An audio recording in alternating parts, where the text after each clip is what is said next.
بسم الله الرحمن الرحيم الحمد لله رب العالمين الحمد لله الذي أنزل على عبده الكتاب ولم يجعل له عوجا قيما لينذر بأسا شديدا من لدنه ويبشر المؤمنين الذين يعملون الصالحات أن لهم أجرا حسنا ماكثين فيه أبدا وينذر الذين قالوا اتخذ الله ولدا ما لهم به من علم ولا لآبائهم كبرت كلمة تخرج من أفواههم إن يقولون إلا كذبا نحمده تعالى ونستعينه ونستغفره ونعوذ بالله من شرور أنفسنا ومن سيئات أعمالنا من يهده الله فلا مضل له ومن يضلل فلا هادي له أشهد أن لا إله إلا الله وحده لا شريك له وأشهد أن محمدا عبده ورسوله اللهم صل على محمد وعلى آل محمد كما صليت على إبراهيم وعلى آل إبراهيم إنك حميد مجيد اللهم بارك على محمد وعلى آل محمد كما باركت على إبراهيم وعلى آل إبراهيم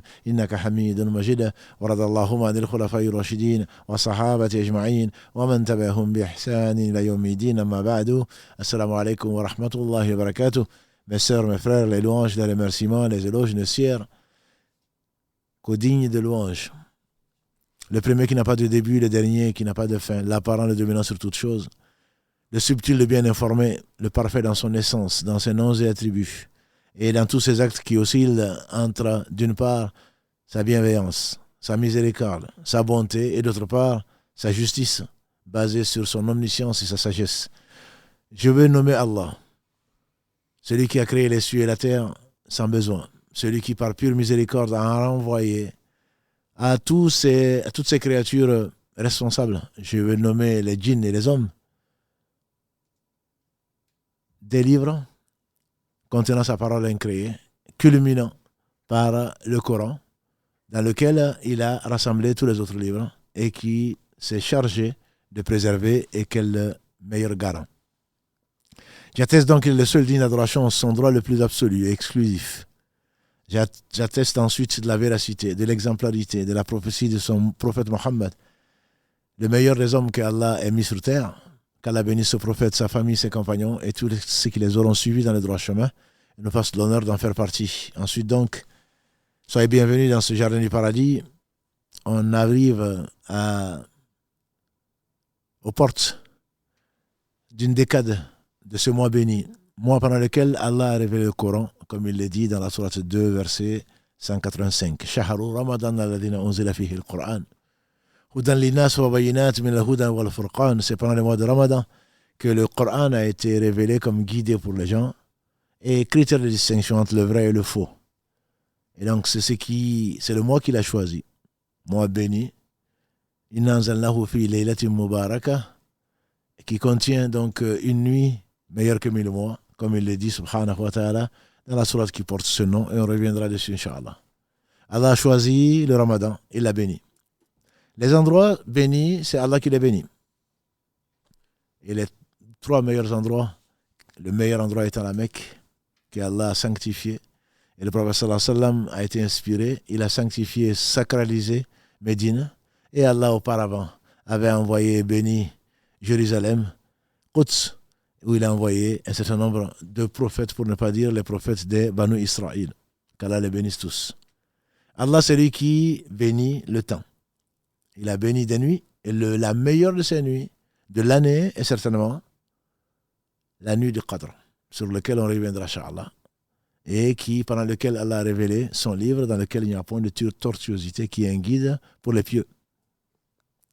Allah a béni des moments, Allah a béni des jours. Les meilleurs de ces jours ne sont pas les jours de Ramadan, ce sont les 10 premiers jours du dernier mois de l'année qui sont les Dhul Hijjah.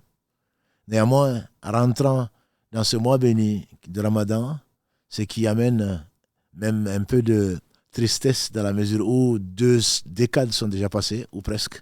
Nous sommes donc dans la 18e nuit de ce mois de Ramadan 1444 et on demande à Allah subhanahu wa ta'ala de bénir et d'accepter donc ce qui nous a permis, lui qui n'a besoin de rien, d'effectuer pour lui, en vue de sa satisfaction, et en recherchant donc sa satisfaction et le pardon de nos péchés, en espérant et en implorant sa miséricorde pour nous faire entrer au paradis. En effet, Le prophète Mohammed sallallahu alayhi wa sallam nous a dit Man sama Ramadan imanan wa ihtisaban, ghufra lahu ma taqaddama min dhanbi.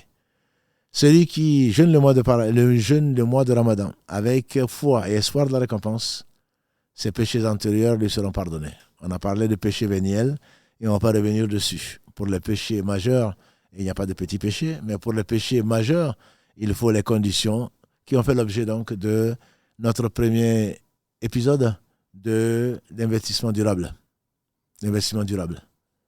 Et donc, ce Ramadan est un mois béni pendant lequel Allah subhanahu wa ta'ala nous a amené, nous a obligé, nous a facilité la purification de l'âme.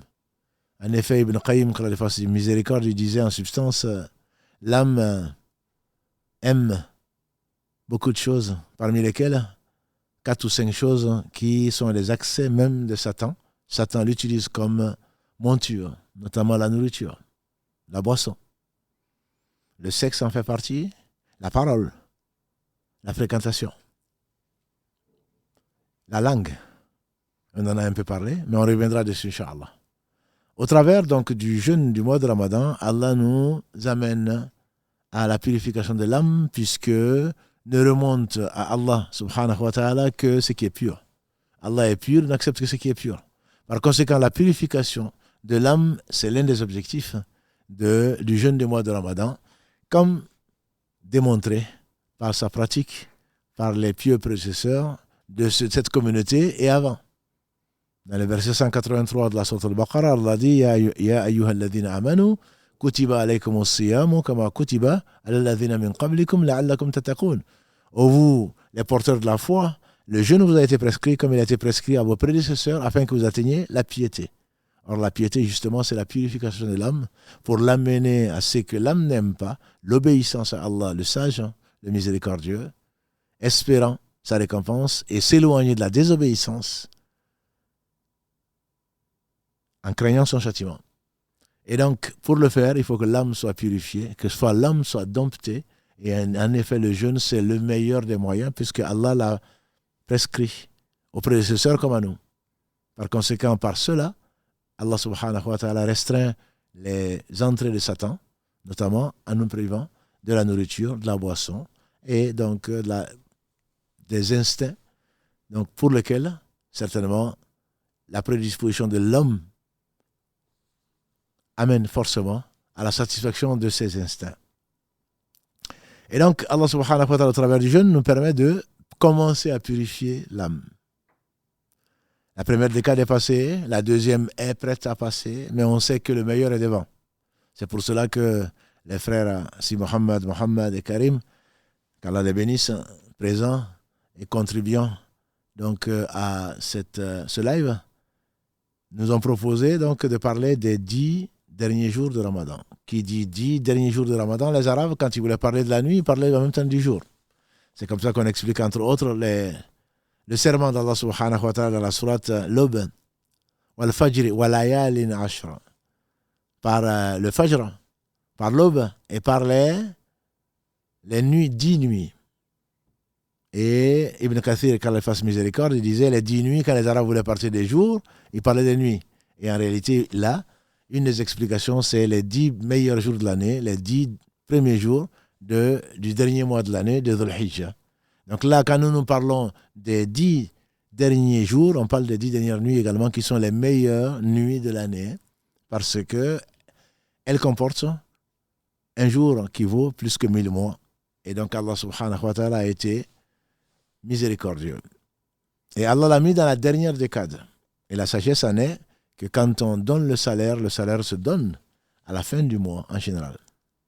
Le prophète alayhi salatu salam, il a dit que notre exemple par rapport aux communautés antérieures, c'est comme quelqu'un qui a embauché, qui a employé, qui a recruté quelqu'un pour travailler pour lui et il lui donne un salaire. Donc, de l'aube, entre guillemets, jusqu'au coucher du soleil. Les Juifs ont travaillé pendant la moitié de la journée, jusqu'à midi, et ils ont dit on est fatigué. Allah leur a donné un salaire complet. Au lieu de diviser le salaire par 2, il a donné un salaire complet.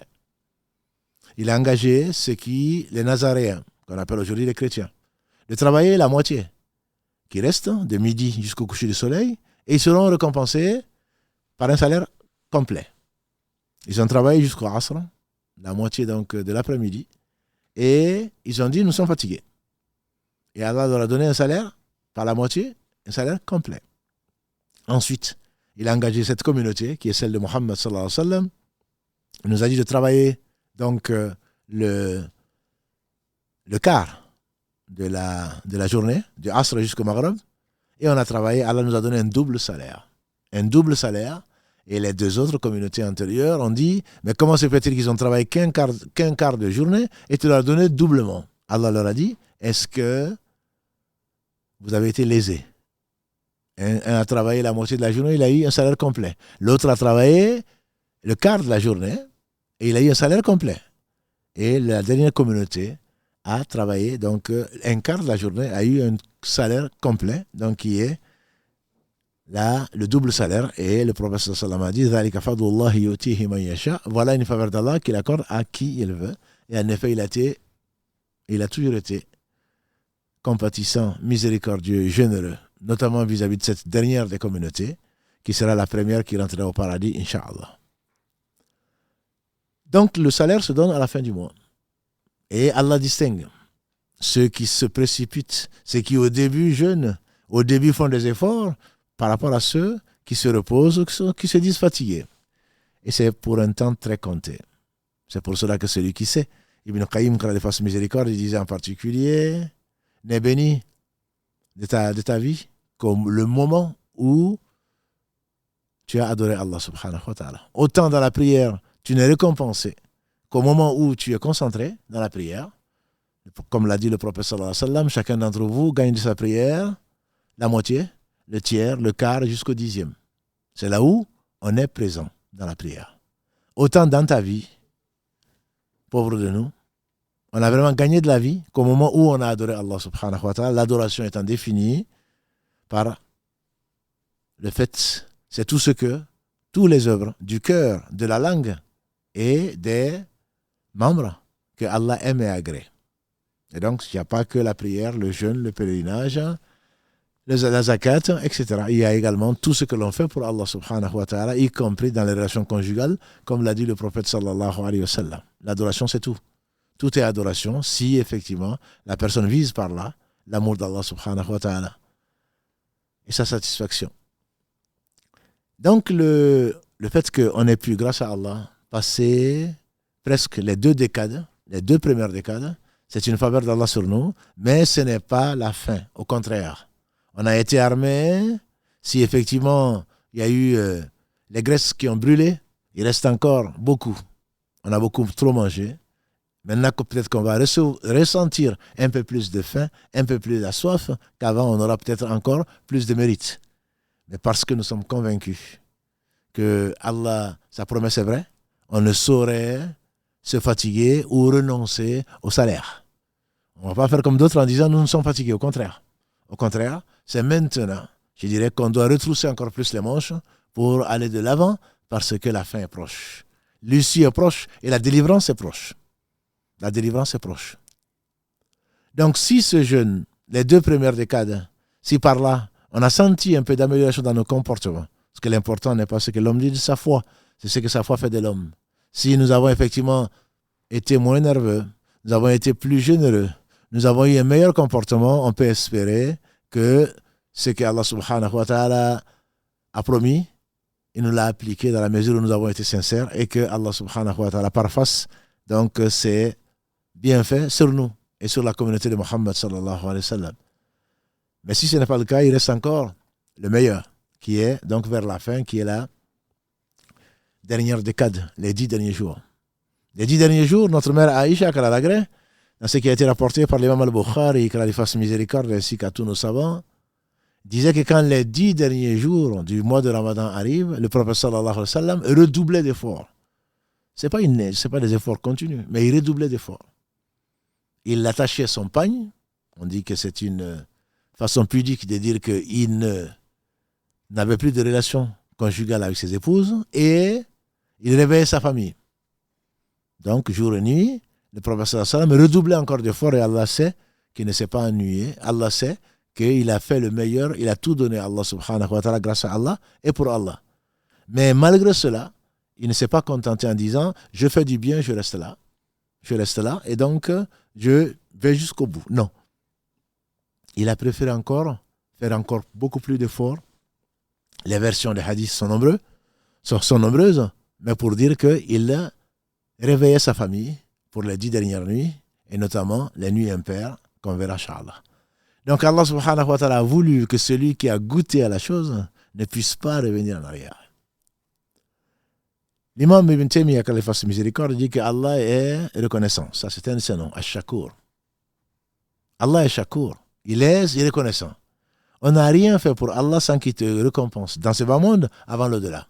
C'est pour cela que quand tu as décidé d'offrir ce qui appartient à Allah, certainement, il va te donner en récompense quelque chose qui n'est pas mesurable, mais que toi tu ressens, qui est le bonheur d'être soumis à Allah subhanahu wa ta'ala. Qui est le fait de freiner tes passions. Qui est le fait, tu te dis, mais avant je faisais ceci, maintenant je ne le fais plus. Tu es même presque étonné. Avant, ceci me peinait. Maintenant, grâce à Allah, je le fais avec facilité. Comme le dit le prophète sallallahu alayhi wa sallam, rien n'est facile sauf ce que Allah facilite. Avant, je ne faisais pas ça, mais maintenant, alhamdulillah, j'arrive à me lever pour la prière. Avant, je la négligeais, maintenant, plus du tout. Au contraire. Quand Héraclius a interrogé Abu Sufyan à propos de l'homme qui s'est proclamé prophète en Arabie, je vais parler de Mohammed ibn Abdillah, qu'Allah le bénisse, ainsi que sa famille. Il a interrogé alors qu'il était empereur de Byzance. Abu Sufyan était de passage dans le Cham. Et il a interrogé en disant « Je vais t'interroger sur cet homme. Et je vais mettre derrière toi, ce qu'il a dit au traducteur de lui dire en arabe, je vais mettre derrière toi tes compatriotes. Et si tu mens, ils vont te dénoncer. » Et il lui a posé un certain nombre de questions. Ensuite, il lui a posé une question intelligente. Et c'était intelligente ces questions. Je vous renvoie à al-Bukhari. C'est vraiment extrêmement intelligentes les questions de Héraclius. Il n'était pas empereur pour rien. Il a dit, est-ce que les gens qui rentrent dans cette religion, est-ce que vous en avez vu ressortir? Et Abu Sufyan a répondu non. Après lui avoir posé une quinzaine de questions, il revient sur chaque question, les justifie. Et c'est celle qui m'intéresse aujourd'hui. Il dit, est-ce que tu as déjà vu des gens rentrer dans cette religion en sortir? Il a dit non. N'est-ce pas que tu m'as répondu non? C'est parce que quand on rentre, quand la foi rentre dans le cœur, elle ne sort pas jusqu'à ce qu'elle atteigne le summum. En effet, on n'a jamais vu quelqu'un avoir la foi. Je ne dis pas de prétendre être musulman. Je ne dis pas pour épouser un homme, pour épouser une femme, pour un honneur, pour quoi que ce soit, ou pour la mode. Non. Quelqu'un qui rentre dans l'islam, nécessairement, ne peut aller que de jour en jour mieux. Ne peut se sentir que mieux, malgré les épreuves. Parce que quand Allah aime quelqu'un, il l'éprouve. Mais néanmoins, cet islam, c'est ce qui rentre dans le cœur, qui dépasse le stade de la soumission administrative et qui devient de la foi véritable. Par conséquent, il se peut que certains d'entre nous aient déjà senti. Et si ce n'est pas le cas, tout espoir n'est pas perdu. On rentrera bientôt, depuis mardi soir, Inch'Allah, mardi prochain, on rentrera dans les 10 meilleurs jours, donc dans les 10 derniers jours, les 10 dernières nuits donc, du mois de Ramadan, où Allah a mis ce qu'il a mis. Allah a mis donc dans ces 10 derniers jours, c'est la raison pour laquelle le prophète sallallahu alayhi wa sallam redoublait encore plus d'efforts. Et vous verrez pourquoi. Parce que Ibad ibn Samit a rapporté que le prophète sallallahu alayhi wa sallam a dit, j'étais sorti un soir donc pour vous dire quel était le Laylatul Qadr. Mais j'ai trouvé un tel et un tel en train de se chamailler, en train de se disputer, on me l'a fait oublier. Alors, c'est mieux pour vous. Cherchez-la dans les nuits impaires jusqu'à la fin donc de ce hadith. Il a dit c'est mieux pour vous. Le fait qu'Allah ait caché cette nuit qui vaut plus que 1000 mois, c'est du bien pour nous. Pour distinguer ceux qui sont courageux, c'est les ambitieux qui aiment Allah et qui aiment, quand on aime, nécessairement on aime faire plaisir et Allah n'a besoin de rien. Nécessairement quand on aime, on donne sans compter, c'est ce que dit le proverbe. Mais tout appartient à Allah subhanahu wa ta'ala. Et donc c'est lui qui a voulu cacher cette nuit. Il a révélé au prophète sallallahu alayhi wa sallam. Ensuite, on lui a fait oublier. Par politesse, par pudeur, il n'a pas dit Allah me l'a fait oublier.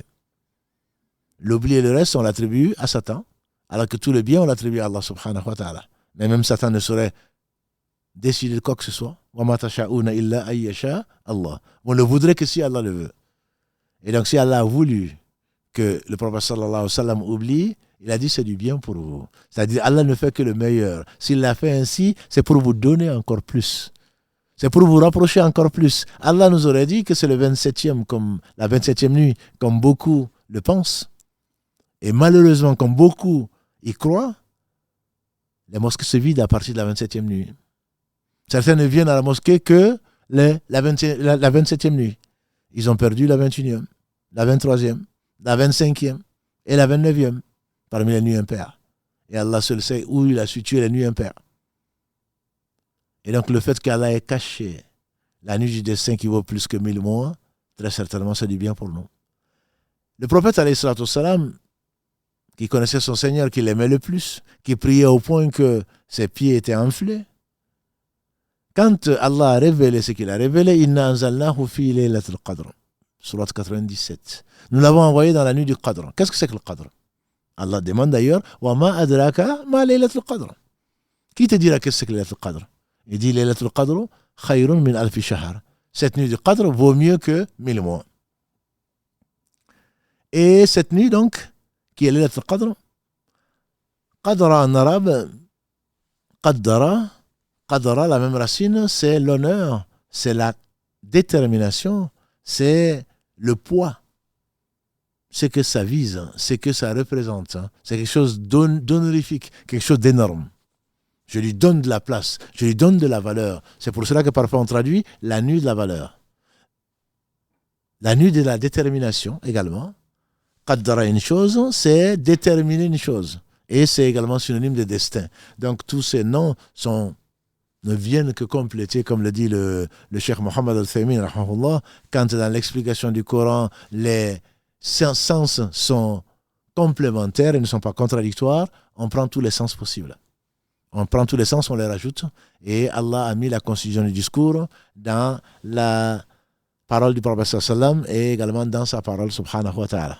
Donc Al-Qadr, on va l'appeler Laylatul Qadr, plutôt que l'appeler la nuit du destin, c'est comme ça que l'on traduit souvent. On pourrait également l'appeler la nuit grandiose, la nuit de la détermination, la nuit de la valeur.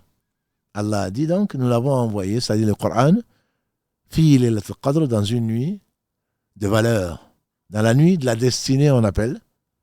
Et qui te dira qu'est-ce que c'est que la nuit de la valeur? Les explicateurs du Coran, qu'Allah les bénisse, puisque le Coran a été révélé pour nous guider, donc il faut comprendre, il faut expliquer, il faut méditer pour le mettre en pratique. Le Coran n'a pas été révélé sur des perroquets qui répètent cela sans rien comprendre à leur sens.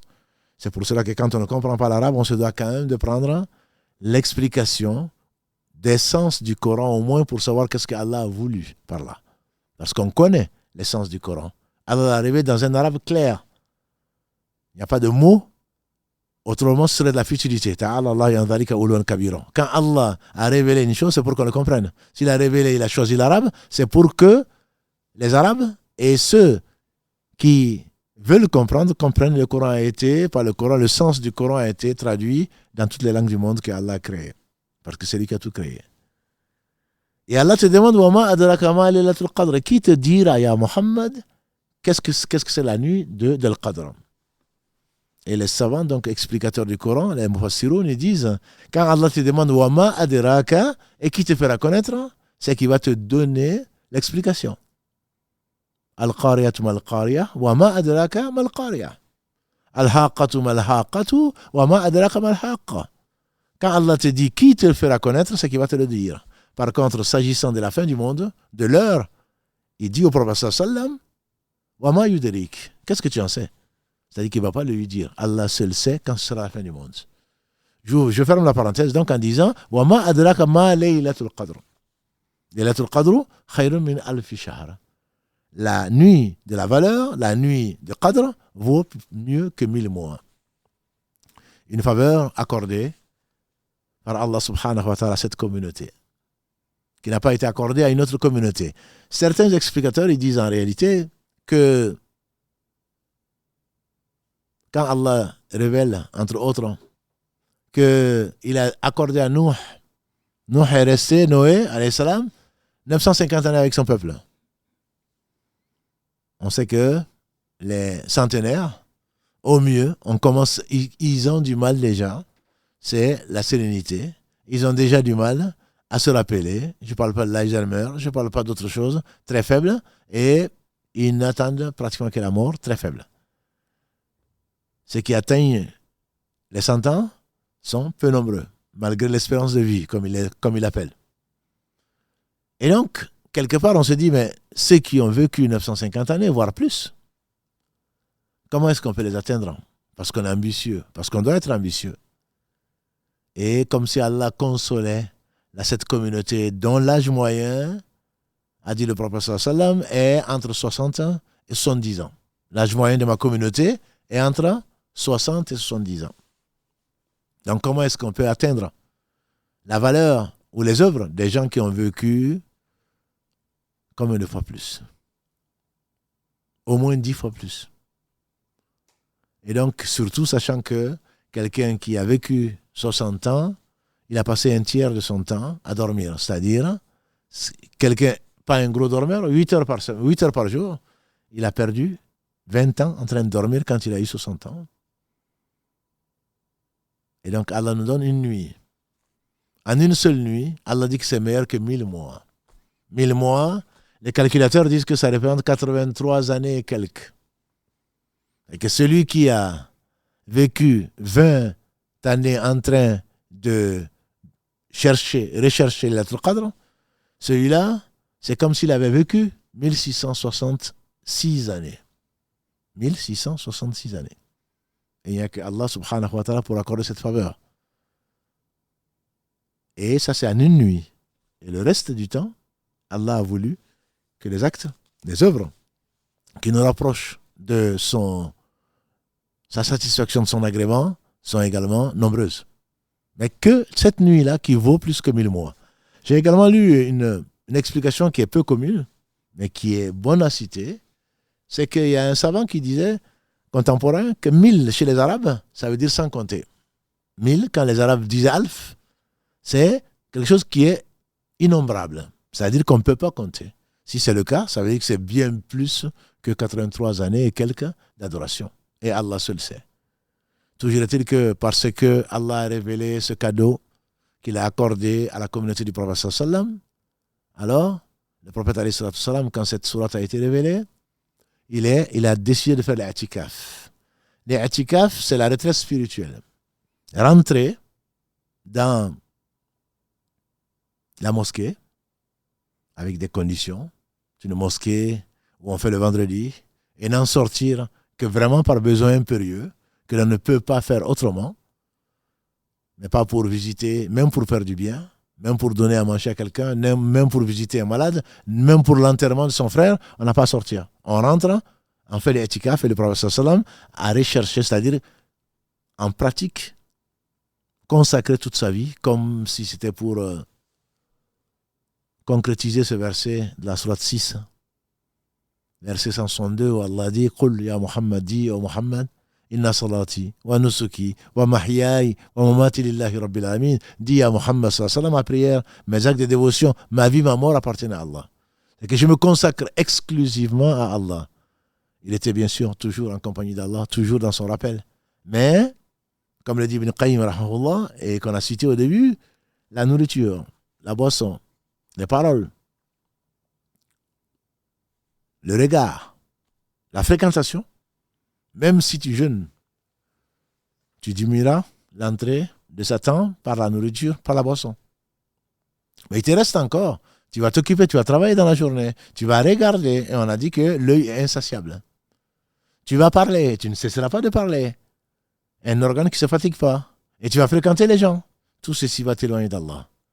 Et donc, c'est comme la cerise sur le gâteau. Après avoir restreint l'entrée de Satan au travers de la faim et de la soif, maintenant tu vas parfaire, tu vas chercher, pas devenir un ange. C'est que tu vas rentrer dans la mosquée, tu vas consacrer toute ta parole à l'évocation d'Allah. Le dhikr. Allah a donné mal'ounatun. rapporte Abu Huraira, qu'Allah l'agrée, du prophète sallallahu alayhi wa sallam, ce monde n'est-il pas maudit? Ala ad-dunya mal'unatun mal'unun ma fiha illa dhikra Allahi wa ma wala wa aliman wa muta'alliman. Ce monde n'est-il pas maudit? Maudit ce qu'il contient, sauf le rappel d'Allah et ce qui peut lui être assimilé, et l'enseignant et l'élève.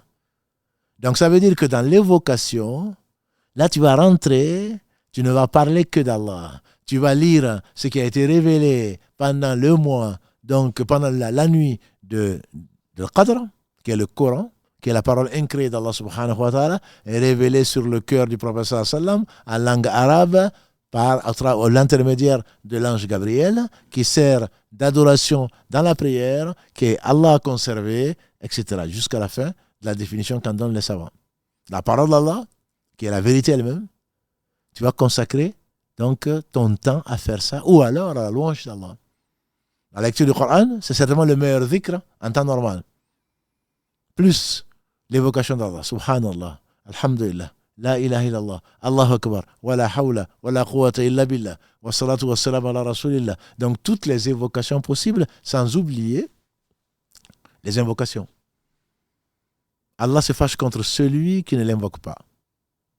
Notre mère Aïcha, qu'Allah l'agrée, elle dit, Ya Rasulallah, si Allah me donne l'opportunité de voir la nuit du Qadr, qu'est-ce que tu me conseilles? Il dit, Allahumma innaka afoun, tuhibbul afwa fa'afu anna. Allah, tu es celui qui efface les péchés. Tuhibbul afwa, tu aimes pardonner aux gens. Fa'afu anni, efface-moi mes péchés, pardonne-moi. Et donc ça, c'est la mère des croyants, Aïcha, qui le tient du meilleur des hommes, Muhammad sallallahu alayhi wa sallam. Donc invoquer Allah, tu varies, tu multiplies, tu varies les formes d'adoration. L'invocation, c'est, comme l'a dit le prophète sallallahu alayhi wa sallam, il dit ad-du'a wa l'ibada. Tu veux savoir qu'est-ce que c'est que l'adoration? Mais l'adoration se résume à l'invocation. Tu invoques Allah. C'est que tu crois en lui, subhanahu wa ta'ala. Tu l'invoques parce que tu sais qu'il entend. Pourquoi tu vas invoquer un sourd? Allah, il entend. Il voit parfaitement. Tu l'invoques parce qu'il sait. Il sait ta situation. Qu'est-ce que tu veux? De quoi tu as besoin? Tu l'invoques parce qu'il est riche. Subhanahu wa ta'ala. Pourquoi tu vas demander aux pauvres? Il ne l'a pas, pourquoi tu vas lui demander? Tu invoques parce que tu sais que sa promesse est vraie. Un riche, souvent, ils sont avares et Allah est généreux. Que dis-je? C'est le généreux par essence, par excellence. Allah, il est miséricordieux. Allah, il te voit, où que tu sois. Allah, il entend tout ce que tu dis. Avant de t'avoir créé, il sait ce que tu ferais. Donc, Allah aime que l'on invoque. Une des sagesses pour lesquelles le prophète sallallahu alayhi wa sallam disait ad-du'a huwa al-ibada. Si tu veux chercher l'adoration, c'est l'invocation. Invoque Allah. Quand ton Seigneur a proclamé, invoquez-moi, suppliez-moi et je vais vous répondre. Et il dit dans ce verset, ceux qui s'enflent d'orgueil et refusent de m'invoquer, parce que entre les télécommandes et le reste, c'est ça. Hein. Quand tu as le ventre plein, ben, tu ne demandes pas. Quand tu es dans la sécurité, tu ne demandes pas. Quand tu n'as pas peur, tu n'invoques pas. Quand tu ne sens pas le besoin est toujours là. On ne peut pas se passer d'Allah. Le temps d'un clin d'œil a dit mieux que moi.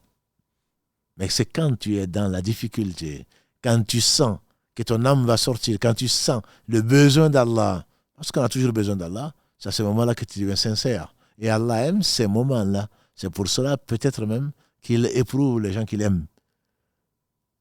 On dit que l'épreuve, c'est le fouet d'Allah pour rapprocher les gens qu'il aime. Tu as oublié Allah parce que tu as eu le ventre plein. Tu as oublié Allah parce que tu as quelque chose dans la poche. Tu as oublié Allah parce que tu as été négligent. Allah, il t'éprouve pour que tu reviennes vers lui et que tu l'implores. Donc l'invocation. Mes sœurs qui sont indisposées et le reste, qui se disent, mais Laylatul Qadr, comment je vais faire? Invoque Allah. Évoque Allah. Surtout qu'il y a des formules tellement riches qui résument combien de choses. Comme le professeur sallam nous l'a enseigné, entre autres, par notre mère Juwayriya, une de ses femmes, qu'il a laissée en sortant. Après le subh, il est parti prier. Elle était à la même place pour prier. Il est revenu un peu dans la matinée. Il l'a trouvé toujours là.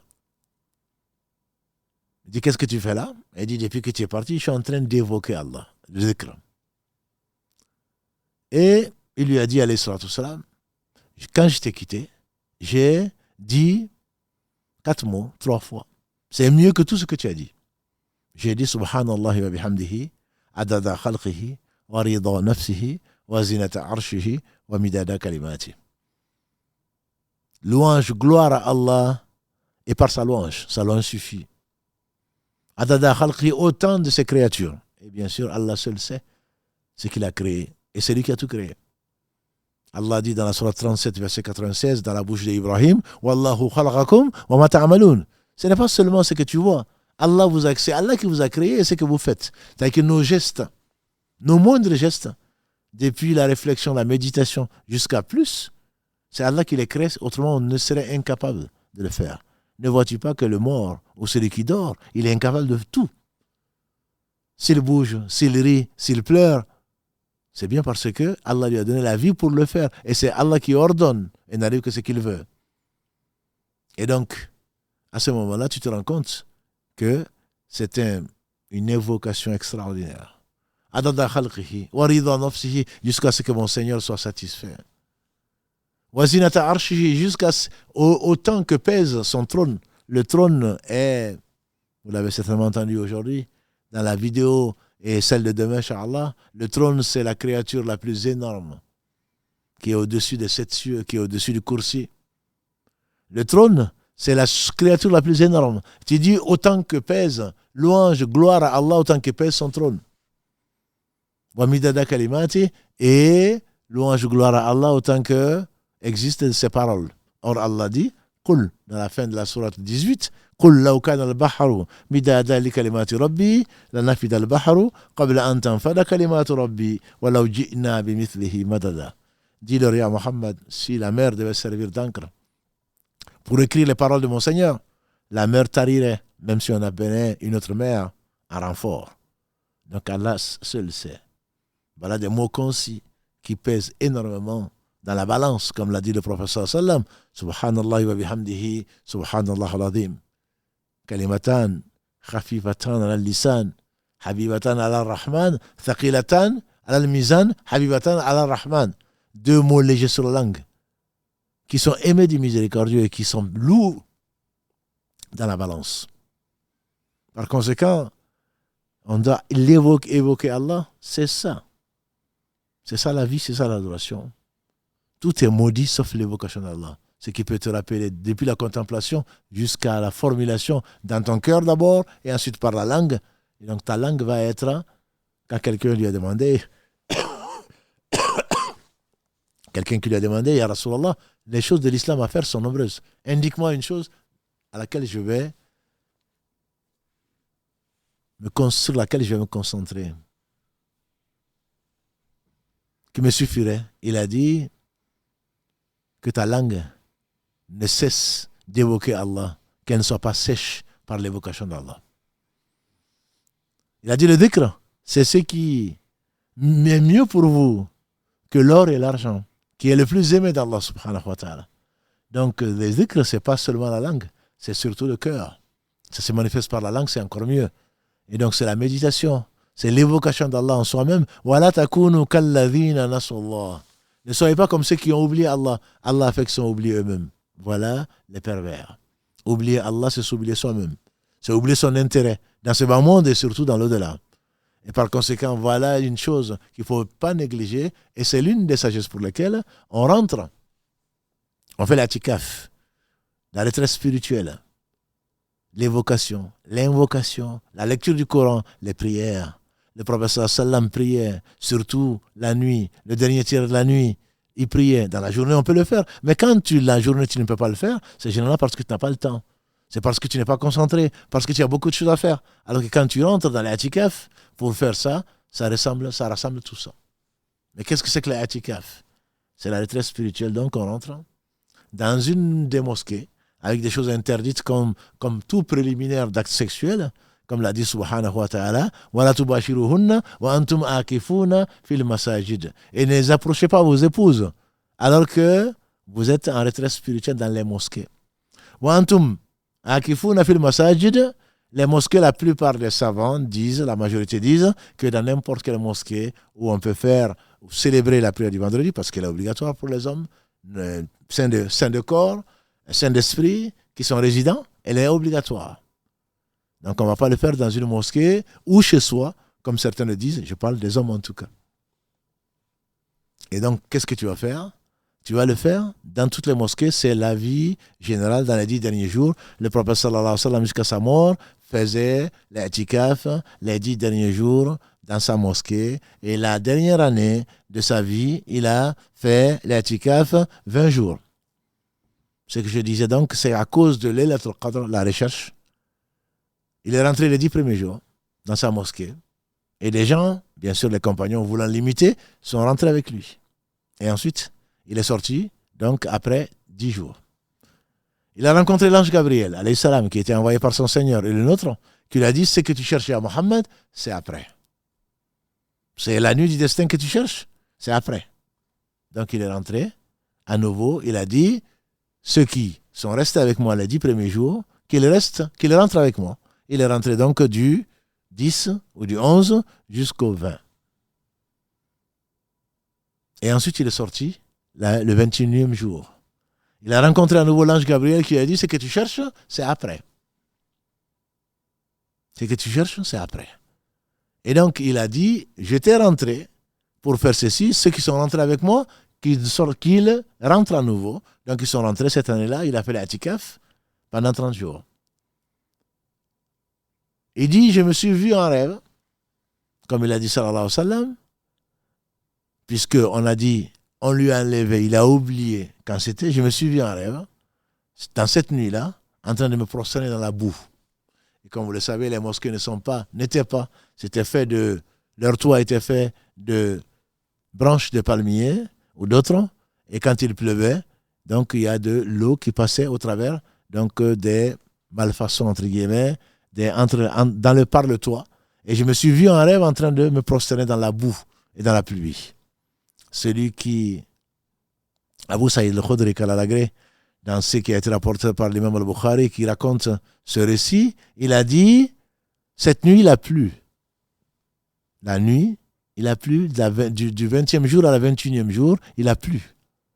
Et j'ai vu au matin le professeur Hassan sortir avec la boue sur son front. Et c'était la 21e nuit pour ceux qui pensent que c'est la 27e. C'était la 21e nuit. S'ils ont attendu la 27e, cette année-là en tout cas, ils ont dit certainement raté Laylatul Qadr. Et donc, le prophète sallallahu alayhi wa sallam a dit à ses compagnons qui sont venus lui raconter qu'eux aussi avaient vu Laylatul Qadr. Et ça coïncidait. Il dit, je vois, Ibn Omar, Kalalagré ainsi que son père, il dit que le prophète sallallahu alayhi wa sallam a dit, quand ses compagnons lui ont raconté qu'ils voyaient Laylatul Qadr, il dit que je vois que vos rêves coïncident avec les 7 dernières nuits. Si vous recherchez donc la nuit, cherchez-la dans les 7 dernières. Et là, dans les nuits impaires. Donc 23e, 25e nuit, 27e nuit, 29e nuit. Ceci amène à comprendre, comme le disent les savants, qu'en réalité, ce qui se passe, il a dit chercher-les dans les 10 dernières nuits. Les nuits impaires, les 5 nuits impaires des 10 dernières nuits. Dans une version, et celui qui se fatigue ou s'est fatigué, qui le cherche dans les 7 dernières nuits. Dans les 7 dernières nuits, donc dans les 4 nuits impaires de la dernière décade. Et le hadith qui affirme que c'était le 27e, c'est pas un hadith, c'est un compagnon du prophète sallam qui affirme, qui dit que c'était le 27e. Et les savants, après avoir passer en revue tous les hadiths sur la question, disent qu'il se peut, ce qui est probable, le plus probable, c'est que les Laylatul Qadr ne soient pas une nuit seulement, et que ça change tous les ans. Allah dit Inna anzalnahu fi Laylatul Qadr, l'on fait descendre dans la nuit du Qadr. Ça ne veut pas dire que toutes les nuits du Qadr, c'est la même nuit. Une fois c'est le 21, une fois c'est le 23, une autre fois c'est le 25, une autre fois c'est le 27 et ça peut également être le 29 à la fin du mois. Donc rechercher cette nuit dans les nuits impaires, c'est très bien, mais dans toutes les nuits impaires. Si tu le recherchais encore dans toutes les nuits, ce serait encore meilleur que toi, meilleur que ça. Pourquoi? Parce que entre les calculs et les considérations politiques, certains pays voulant avoir le leadership du monde musulman peuvent prétendre qu'on a vu la lune, alors qu'en réalité, ce n'est pas le cas. et qu'on a toujours un décalage entre les pays, il se peut que ceux qui ne l'ont pas vu soient dans le vrai. Il ne s'agit pas du calcul. On a dit, les savants anciens comme modernes, je parle des contemporains ou les gens qui sont venus avant nous, l'écrasante majorité des savants sont d'avis qu'on ne calcule pas. Même si on peut anticiper, c'est juste pour permettre aux gens de savoir qu'est-ce qui est possible ou pas. Mais le calcul ne détermine pas le début du mois comme on en a parlé. Par conséquent, on se doit, si Allah veut mettre les lettres Qadr la 23e nuit, il se peut que toi tu la considères comme la 24e. Mais Allah la veut la 23e. Mais ce sera toi ta 24e nuit quand tu as calculé. Et donc le minimum, ce que je te conseille ma soeur, mon frère, c'est de veiller toutes les nuits si c'est possible. Comme faisait le prophète sallam, de faire tes prières, de faire des invocations, de faire des évocations, d'écouter des lives, d'écouter des cours. Tout ceci fait partie de cela. Et d'ailleurs, ce que nous vous proposerons, Inch'Allah, à partir de mardi soir, c'est de faire des lives, donc à 3h du matin, Inch'Allah, jusqu'à 4h. Et entre-temps, on aura fait le tarawih, et après, on aura fait d'autres prières avant de faire le suhour, où il y a une bénédiction, et ensuite, donc, pouvoir faire le fajr, tous ensemble. C'est ce que nous proposons, en tout cas, aux frères et aux sœurs qui sont soit à Toulouse, soit donc qui suivent les lives donc, de la mosquée. Pour arriver à une conclusion, c'est que Allah a béni une nuit que nous recherchons. Et la meilleure façon de rechercher, c'est le dhikr en général, qui est la seule chose bénie dans ce bas monde, qui contient la lecture du Coran, la méditation sur le Coran, essayer de comprendre le Coran pour pouvoir le mettre en pratique. Des compagnons aussi nobles que Ibn Mas'ud, que Uthman ibn Affan, par lequel Allah nous a laissé le Coran, disait, on apprenait 10 versets du Coran. On les comprenait, on les mettait en pratique avant d'apprendre d'autres versets. Et donc, la compétition n'est pas dans le fait de lire les mots, même si cela apporte beaucoup. Mais il y a mieux encore, c'est que le Coran a été révélé pour être compris et surtout pour être pratiqué. Et il sera intercesseur pour celui qui l'a lu, mais compris et mis en pratique. Sinon, il sera un témoin contre la personne qui l'a lu et qui ne l'a pas respecté, qui n'a pas appliqué ce que la parole d'Allah subhanahu wa ta'ala, sur laquelle il n'y a aucun doute, qui est la vérité elle-même. Donc, dans ces 10 nuits qui vont venir, Inch'Allah, Allah a honoré cette nuit, mais cette nuit également, on a demandé au prophète sallallahu alayhi wa sallam, est-ce que les lettres Qadr concernent seulement cette communauté? Il a dit non. La communauté antérieure avait également les lettres Qadr. Puisque Allah dit Allah l'a défini, il a fait descendre le Coran dans la nuit de Qadr. Est-ce que les autres livres sont descendus dans la nuit du Qadr? Je n'ai pas de preuve. Mais ce que je sais, et que vous savez également, d'après Wathiqa, qu'Allah l'agré, le prophète sallam a dit qu'Allah a descendu les feuilles d'Abraham la première nuit du Ramadan. Après 6 nuits du Ramadan, il a dit, Allah a descendu la Torah sur Moussa, alayhi salatu salam. Après 13 nuits, Allah a descendu Al-Injil, l'évangile sur Jésus, alayhi salatu salam. Après 18 nuits, il a fait descendre les psaumes sur David. Et après 24 nuits, a dit le prophète sallam, Allah a fait descendre le Coran. Tout le Coran descendu en une nuit, qui est le lettre Qadr. Et donc, on dit au ciel le plus bas, et pendant 23 ans, Allah subhanahu wa ta'ala a cherché Jibril quand il a voulu que sa sagesse l'a imposé, qui descendre une partie du Coran sur le cœur du prophète sallallahu alayhi wa sallam. Quand on dit après 24 nuits, cela ne veut pas dire que les lettres Qadr, cette nuit-là, après 24 nuits, ça veut dire que cette nuit, les lettres Qadr correspondaient après 24 nuits, qui peut être la 25e nuit, la 27e ou la 29e. Mais ça ne veut pas dire que tous les ans, les lettres Qadr va correspondre à la 25e nuit ou la 27e, comme certains le pensent, comme les traditions malheureusement le perpétuent, et que les gens, ne suivant que les traditions et non pas la sunna qu'Allah a gardée et purifiée, alors les gens vont chercher, attendre la 27e nuit, peut-être qu'ils ne l'attendraient d'ailleurs pas. Il se peut qu'Allah te prive de cette nuit, parce que tu ne l'as pas recherché, parce que tu as été administratif. Comment peut-on être administratif avec Allah, sans qui rien n'existe? À qui tout revient? De qui ne procède que le meilleur? Il n'y a pas de bien qui nous arrive, ni à nous, ni à quoi que ce soit, sur la terre et dans les cieux, si ce n'est grâce à Allah. Comment tu peux être avare d'œuvres. On dit que celui qui va rentrer au paradis ne sera sûrement pas malheureux. Mais ce qui va regretter le plus, c'est d'avoir perdu son temps, c'est d'avoir pas fait encore plus de bonnes œuvres. Par conséquent, nous avons, alhamdulillah, si Allah nous permet, le prophète sallam a dit, d'après Abu Huraira, qu'Allah l'agresse, celui qui se lève pour rechercher le Qadr dans une version et qui coïncide avec le Qadr, tous ses péchés antérieurs seront pardonnés. C'est grâce à Allah qu'on va le faire si nous vivons jusque-là. C'est par Allah qu'on va arriver à ce qu'il aime, subhanahu wa ta'ala, et sa promesse est vraie. Et donc, qu'est-ce qu'il faut faire? C'est consacrer donc à la lecture du Coran, à son explication, à la méditation. C'est prier qui va nous ramener en même temps au dhikr. Prier, faire beaucoup de dhikr, que l'on soit indisposé ou pas. Et c'est invoquer beaucoup Allah subhanahu wa ta'ala. Pour terminer, pour vous permettre de poser des questions. Également donc l'i'tikaf pour ceux qui peuvent. L'i'tikaf, on a dit, pour terminer, les savants, la majorité des savants disent que c'est dans toutes les mosquées. Wa antum aakifuna fil masajid. L'imam al-Albani, qui est une référence en matière de hadith, qu'Allah lui fasse miséricorde, dit qu'il a trouvé un hadith authentique de Hudayfa ibn Yaman, qu'Allah l'agrée, qui a dit que le prophète sallallahu alayhi wa sallam a dit la i'tikafa illa fil masajid thalatha. Il n'y a pas de retraite spirituelle sauf dans les 3 mosquées. C'est un hadith qui est authentique, en tout cas la chaîne authentique. Celui qui dit qu'il est authentique, je crois qu'il est authentique, qui a été rapporté par At-Tahawi, qui a été l'imam At-Tahawi, qui a été rapporté également par Ismaili et qui a été rapporté par Al-Bayhaqi, qu'Allah fasse tous miséricorde, de Hudayfa ibn Yaman. Et il n'y a pas de retraite spirituelle sauf dans les 3 mosquées. On entend par là la mosquée Haram, la mosquée de Médine et la mosquée donc, de Jérusalem, Quds. Ce sont les 3 mosquées où on doit faire l'itikaf. Mais l'avis majoritaire, c'est qu'on peut le faire dans toutes les mosquées. Dans tous les cas, ce n'est pas parce qu'on n'a pas fait itikaf.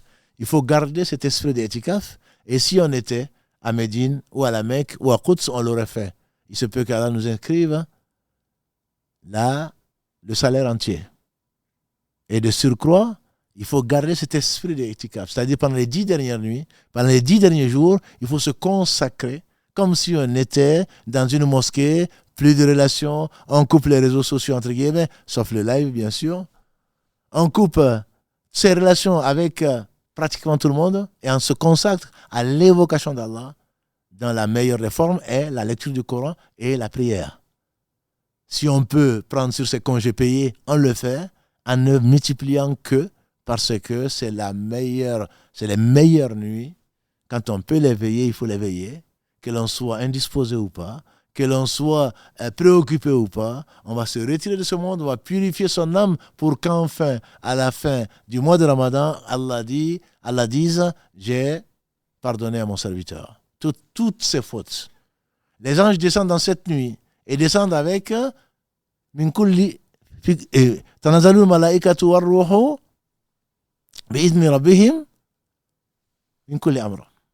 Les anges, de même y compris l'ange Gabriel, descendent de la part de son Seigneur et avec toutes les affaires. C'est-à-dire que 50 000 ans avant qu'Allah ne crée les cieux et la terre, il a créé la plume. Il a dit à la plume d'écrire. La plume dit qu'est-ce que j'écris, Seigneur. Allah dit écris tout ce qui va arriver jusqu'à la fin des temps. Et Allah va dicter aux anges de toute la partie de l'année tout ce qui a été prescrit. Et les anges l'auront. Et donc, salamun hiya hatta matla'il fajr, la paix, la bénédiction d'Allah subhanahu wa ta'ala est transportée par les anges cette nuit-là jusqu'au fajr. Et la nuit, pour les Arabes, elle s'arrête au fajr. Donc, cette nuit qui est bénie, c'est une nuit qui a de la valeur et c'est une nuit qui nous permet, grâce à Allah subhanahu wa ta'ala, de vivifier les meilleures nuits parce qu'Allah l'a désigné comme tel et c'est lui subhanahu wa ta'ala le savant, le sage et le miséricordieux. On va s'arrêter, Inch'Allah, pour ça, pour prendre vos questions, s'il y en a. D'abord, peut-être des questions écrites. Mohamed, barakallahu fik. Oui, salam alaikum, cher. Barakallahu fik pour tous ces conseils et tous ces rappels. Et justement, parmi ces rappels, il y a des questions qui sont arrivées. Est-ce qu'on peut se contenter, pendant ces 10 dernières nuits, de faire seulement du dhikr? Et faut-il avoir les ablutions pour faire du dhikr? Non, barakallahu fik, pour Instagram, donc est-ce qu'on peut se contenter pendant ces dernières nuits de faire que du dhikr? Et est-ce qu'on peut faire le dhikr sans ablution? Bien entendu. Tout est dhikr. On a dit dhikr, c'est l'évocation d'Allah. Avant tout dans le cœur. Et donc, toi, si il faut avoir des ablutions pour évoquer Allah, c'est qu'il y a un problème. Bien entendu que celui qui peut garder les ablutions, et je pense à nos sœurs qui sont disposées, même s'ils font des ablutions, de toute façon, elles ne peuvent pas prier. Elles ne peuvent pas jeûner. Non, garder les ablutions, celui qui peut les faire, il doit les faire, ça le protège de Satan. Ça attire les anges. Mais si on ne peut pas faire les ablutions, ou on les a perdus, ou il est difficile de les refaire, on doit. Le prophète sallam faisait de dhikr dans tous ses états, sauf quand il était dans l'état de janaba. Et là, c'est par pudeur. Mais une femme qui est indisposée, par exemple, peut et doit faire le dhikr. Le dhikr étant donc la manifestation de la concentration de l'être vers son Seigneur subhanahu wa ta'ala pour se rapprocher. Donc toute œuvre qui va vers un rapprochement d'Allah subhanahu wa ta'ala, c'est le dhikr. Qui vise l'agrément d'Allah, c'est le dhikr. Et donc on doit faire le dhikr. C'est la seule partie bénie de notre vie. Tout le reste, c'est de la ghafla. Tout le reste, c'est de l'insouciance. Et donc on doit faire le dhikr. Et même on peut lire le Coran quand on a perdu les petites ablutions, c'est permis, je ne connais pas de divergence entre les savants dessus. Je ne dis pas le fait de toucher le Coran, je ne parle pas de cela. Il y a divergence entre les savants, mais même la femme indisposée se doit de réciter le Coran et elle récite ce dont elle a besoin pour se protéger, les 3 dernières sourates, Ayatul Kursi, etc., etc. Donc il ne faut pas attendre. L'islam n'est pas administratif. L'islam n'est pas administratif. Tout oubli d'Allah, on a perdu cette partie de sa vie. On a de la vie qu'au moment où on se rappelle Allah. Donc par conséquent, il ne faut surtout pas laisser le Satan en train de nous faire perdre du temps. Le temps, c'est la vie. On perd du temps en disant non, mais moi je vais faire mes ablutions avant de me rappeler Allah. Non. C'est parce que Allah a voulu te mentionner que tu t'es rappelé de lui pour que tu puisses l'évoquer. Adkuruni, adkurkum. Rappelez-vous de moi, je vous rappelle. Rappelez-vous de moi, je fais que vous allez vous rappeler de vous-même. Vous allez vous rappeler de moi. Donc c'est Allah subhanahu wa ta'ala qui nous mentionne pour qu'on puisse donc le mentionner. Barakallahu fik. Justement, ça me permet de rebondir sur une question qui arrivait souvent aussi. Est-ce qu'une sœur indisposée, elle peut lire le Coran? Et est-ce que, question qui revient souvent, est-ce que le lire en français, ça a la même valeur que le lire en arabe? Alhamdulillah, c'est une question récurrente, effectivement. Une sœur indisposée, je pense à elle, mais qu'elle ne pense pas qu'Allah ne les ait pas aimés, ou c'est dommage que j'ai eu les menstrues les dernières nuits de Ramadan. Allah sait où mettre son épreuve. Si tu t'es préparé à ça, Allah t'a préparé mieux que ça. Allah va te récompenser encore mieux. C'est le résultat, ce n'est pas ce qui compte. C'est la recherche, c'est les efforts que tu feras, ma sœur. Et donc, bien entendu, qu'on fait du dhikr. Si le dhikr, le Coran, c'est ce qui ne conseille, c'est la parole d'Allah et rien d'autre. Le Coran, c'est en arabe. Le Coran, ce n'est même pas les commentaires d'Ibn Kathir ou de son cheikh Ibn Qayyim ou du cheikh d'Ibn Qayyim Ibn Taymiyyah ou autre chose. Non, le Coran, ce n'est pas le hadith. Le Coran, c'est ce qui ne contient que la parole d'Allah. Ce n'est pas la parole du prophète sallam. Ce n'est pas la parole d'un bashar. Ce n'est pas la parole d'un homme, c'est la parole d'Allah. Donc, quand on parle de Coran, c'est par extension qu'on dit j'ai le Coran en français. Ça n'existe pas le Coran en français. Par contre, comme l'a dit le prophète sallallahu alayhi wa sallam quand on lui a demandé, il dit je n'ai reçu à propos de l'âne que celui qui a fait le bien du poids d'un atome le verra, celui qui a fait le mal du poids d'un atome le verra. Lisez le sens des versets du Coran en anglais, en arabe, en chinois, en français bien sûr, en anglais. Il n'y a pas de langue où le Coran, le sens des versets du Coran n'a pas été donné. Et donc il faut le lire pour le comprendre et pour que ça rentre dans le cœur, pour qu'on le vive, pour qu'on le mette en pratique. Ça, c'est une obligation, ça. C'est pour cela que le Coran a été révélé. Est-ce que la récompense est pareille? Allah seul sait. La récompense d'une bonne action, a dit le prophète sallam, va de 10 à 700 fois, voire plus. Les savants disent en fonction de la sincérité, en fonction de la difficulté, en fonction du moment, en fonction de... Donc personne ne peut te dire que c'est l'équivalent. Il se peut qu'Allah te récompense mieux que celui qui est là en train de lire le Coran et son cœur est ailleurs. Voilà. Donc ce n'est pas non. Allah sait, bien entendu, que la question va être posée. Allah sait que tu n'as pas la capacité de lire, d'avoir directement accès pour l'instant à son livre, qui est le Coran en arabe, et que tu t'efforces de l'apprendre, le prophète m'a dit, celui qui lit le Coran excelle, il est avec les anges rapprochés. Et celui celui qui a du mal à lire, il est doublement récompensé. Donc, il ne faut pas penser, non, moi, je n'ai pas la chance, je ne comprends pas arabe. Si, tu as beaucoup de chance. Le meilleur aujourd'hui d'entre nous, c'est qui? C'est peut-être un Chinois, c'est peut-être un Indien, c'est peut-être un Zoulou, j'en sais rien. Donc, c'est celui, inna akramakum indallahi atqakum, dit Allah dans la sourate 49, verset 13. Le plus honoré chez Allah, c'est le plus pieux d'entre vous. Et Allah seul sait. Et le prophète sallam disait souvent, la fadl, il n'y a pas de supériorité d'un arabe sur un non-arabe, ni d'un non-arabe sur un arabe, si ce n'est par la piété. Et la piété, c'est dans la poitrine, disait le prophète sallam, c'est-à-dire dans le cœur, et Allah seul sait qui est le plus pieux. Donc, il ne faut pas avoir de complexe. Il ne faut pas avoir de complexe d'infériorité. Allah t'a donné ce qu'il t'a donné, il te jugera sur ce qu'il t'a donné, pas sur ce que les autres ont.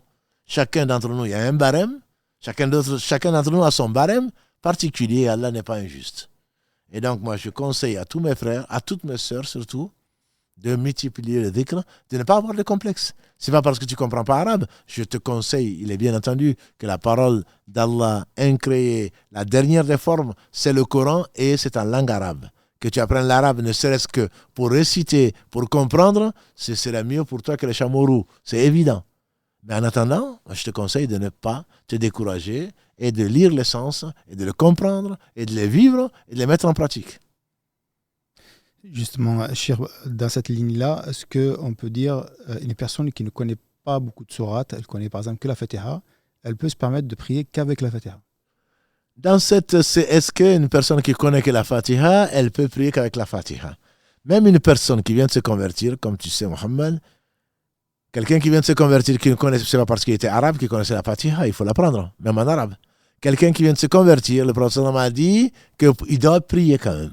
Pour dire l'importance de la prière, il doit prier en disant quoi? Subhanallah, alhamdulillah, la ilaha illallah, Allahu akbar, wa la hawla wa la quwwata illa billah. Donc quand on connaît la Fatiha, Ibn Qayyim dit que les 114 livres ont été résumés dans 4 ans. Les 3 autres, la Torah, l'Évangile, les psaumes ont été résumés dans le Coran. Le Coran a été résumé dans la Fatiha, que l'on lit au moins 17 fois par jour. S'il n'y a pas une excuse d'indisposition ou le reste. Donc la Fatiha, c'est la mère du livre. C'est la mère du livre, c'est la mère du Coran. Donc, on peut réciter que la Fatiha si on ne connaît que ça, mais il est clair qu'on ne va pas apprendre les chansons d'un tel ou d'un tel, on l'apprend très vite. Donc, Qul Huwallahu Ahad, c'est le tiers du Coran. Qul Ya Ayyuhal Kafirun, c'est pas long. Les 2 dernières sourates sont courtes et elles permettent, grâce à Allah, de nous protéger. Donc, petit à petit, même si on apprend un verset par jour ou un verset par semaine, et Allah sait que nous avons beaucoup de capacités, il faut essayer. Mais en attendant, on peut lire. On a dit le compagnon du prophète sallam qui disait Qul Huwallahu Ahad. Et à cause de cela, on lui a demandé pourquoi. Il dit parce que moi, j'aime les noms sublimes de mon Seigneur qui y sont.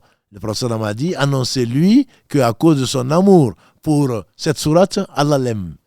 Donc ce n'est pas la quantité, encore une fois, c'est le cœur. Et qu'on fasse un peu plus d'efforts pour apprendre un peu plus de sourates. Je ne dis pas qu'il faut apprendre le Coran par cœur. Chacun a ses capacités. Mais il faudrait apprendre en plus de la Fatiha, et en attendant, on prie avec la Fatiha, on rajoute à l'Ikhlas, on rajoute les 2 dernières, et grâce à Allah, ça nous servira, Inch'Allah. Barakallahu fik, Cheikh. Concernant justement les prières, est-ce que c'est mieux de prier toute la nuit à la mosquée, ou est-ce que c'est mieux, est-ce que prier à la maison, ça équivaut les prières à la mosquée pendant ces 10 dernières nuits? Le prophète sallallahu alayhi wa sallam a prié, sauf exception, chez lui. Et l'imam Shafi'i, ici, ma mémoire est bonne, c'est lui qui disait mieux vaut faire le tarawih chez soi. C'est ça, plus de sincérité, etc. Mais les tarawih sont une sunna. Ça rassemble les musulmans et il est clair que tout seul, on a plutôt tendance à s'endormir, à prendre un peu de thé, un peu de café, à causer, à changer le malheureux, très malheureux. J'ai veillé en train de faire quoi? Regarder la télé. J'ai veillé sur le net. J'ai veillé devant une chanteuse. J'ai veillé? Non. Ça, c'est de la sottise. Surtout c'est de la sottise tout le temps. Mais c'est encore plus la sottise dans ces nuits bénies du mois de Ramadan. Donc, que l'on vienne à la mosquée, ça nous encourage, ça nous permet de prier avec le groupe. On ne peut pas dire que c'est meilleur que chez soi. Sauf que le prophète sallam a dit, celui qui prie avec l'imam, jusqu'à ce qu'il termine, et qui s'en va, c'est comme s'il avait prié toute la nuit. Donc si tu ne viens pas à la mosquée, tu ne gagnes pas cette partie-là, qui est facile à gagner. C'est-à-dire que la prière toute la nuit t'est comptée. Cela ne veut pas dire que tu n'as pas prié la nuit, mais ça veut dire que tu es assuré. C'est pour cela que dans les mosquées, souvent on prie le witr. La dernière prière, l'imam le prie à la fin du tarawih pour que les gens bénéficient de la prière toute la nuit. C'est une facilité que tu n'auras pas chez toi. Mais si tu sais que après la prière de la nuit, tu ne vas pas te lever pour prier, tu fais le witr et tu bénéficies de ça. Mais tout ce que tu feras en plus de cela, certainement tu seras récompensé, Inch'Allah. Et donc tu peux faire une partie dans la nuit, une partie à la mosquée, une partie chez soi, notamment le dernier tiers de la nuit. Ce sera certainement mieux pour toi. Barakallahu fik. Je te propose, Chir, de prendre une question en direct, Inch'Allah. Juste penser à reposer la question, ce qui nous le réclame sur Instagram, Inch'Allah. Allô, salam alaikum. Wa alaikum salam wa rahmatullahi wa barakatuh. Marhaba, vous êtes en direct, Inch'Allah. Vous pouvez poser votre question à l'imam. Ouais. D'accord, salam alaikum, Ustaz. Wa alaikum salam wa rahmatullah. Voilà, je voulais vous poser une question, c'était par rapport à... Donc j'ai un gros problème gastrique. Et souvent, il y a certaines prières où quand je me mets debout, j'ai vraiment du mal à tenir debout. Et il y a quelque chose vraiment qui m'inquiète, c'est que est-ce que j'aurai la même récompense de la prière que quand je suis assis ou quand je suis debout? Parce que je me force beaucoup à être debout pour ne pas perdre cette récompense devant mon Créateur, Allah Azza wa Jal. Mais ça me fait honte aussi de m'asseoir et que pour vraiment perdre cette récompense, surtout quand on rentre dans les 10 dernières nuits. Donc je me dis, vaut mieux que me faire mal au moins pour que je sois récompensé de plus, ou j'aurai la même récompense ou en étant assis. Barakallahu fik, Allah vous récompense. Allah yabarik. Il faut savoir que le Seigneur qui t'a créé, qui t'a mis dans cette épreuve, c'est pour te tester. Et si malgré cela, tu continues à prier ou pas. Et il est arrivé au prophète sallam de faire une partie de la prière surrogatoire debout et ensuite de s'asseoir pour finir, où il a également été assis et il a récité ce qu'Allah lui a facilité. Ensuite, il s'est levé pour faire le recours. Donc, ce n'est pas Allah sait que Allah sait ce qui t'arrive et ne te force pas, ne te fais pas du mal pour arriver dans l'adoration. Quand le prophète sallam a dit, c'est que je vous ai interdit, abstenez-vous-en. C'est que je vous ai ordonné, faites-le autant que vous pouvez. Et les savants, ils disent que quand tu peux prier debout, tu pries debout. Si tu ne peux pas, tu pries assis. Si tu ne peux pas, tu pries couché. Donc, essaye, tant que Allah te facilite la chose, essaye de le faire debout. Et si tu te fatigues, tu t'assois et tu continues ta prière. Et il se peut que Allah t'inscrive la même récompense. Je dis il se peut parce que Allah seul sait. Voilà, donc il ne faut pas se rendre malade dans l'adoration d'Allah subhanahu wa ta'ala parce que tout est adoration. Allah sait, s'il ne t'avait pas éprouvé par ça, ce que tu ferais, ce que tu ne ferais pas. Donc moi, je te conseille de rester raisonnable, entre guillemets, et de ne pas désespérer de la miséricorde d'Allah subhanahu wa ta'ala. Il ne va pas t'éprouver en disant, mais pourquoi tu t'es pas mis debout alors que tu pouvais le faire? Voilà. Donc il faut avoir une excellente opinion de son Seigneur subhanahu wa ta'ala et le nôtre. Et qu'Allah te guérisse et te purifie. Amen, Amen, Inch'Allah. Et pour le retour, nous vous demandons des doigts pour nous, Inch'Allah. Qu'Allah nous facilite le début de Inch'Allah. Amen, barakallahu fik. Vous aussi. Jazakallahu khair. Inch'Allah. Barakallahu fik, salam alaikum. Est-ce qu'on a d'autres appels, Karim? Allô, salam alaikum. Oui, salam alaikum. Wa alaikum salam. Vous êtes en direct, Inch'Allah. Vous pouvez poser votre question. Ah, d'accord. Salam alaikum. Allah récompense l'imam ainsi que tous les frères. Ça, j'aimerais savoir s'il est plus méritoire de faire la prière à la mosquée ou à la maison pour les femmes. Est-ce que la récompense, est-ce qu'elle est meilleure à la mosquée qu'à la maison? Je vais répéter la question pour être sûr de l'avoir compris, surtout pour que les frères et sœurs d'Instagram comprennent. Est-ce que la prière est méritoire à la mosquée pour les femmes ou à la maison? Le prophète sallallahu alayhi wa sallam... Plus méritoire. Plus méritoire plutôt. Non. Donc le prophète sallallahu alayhi wa sallam, il a dit la prière de la femme chez elle est meilleure que la prière dans la mosquée de son quartier. La prière dans la mosquée de son quartier est meilleure que dans la prière dans la mosquée de sa ville, etc.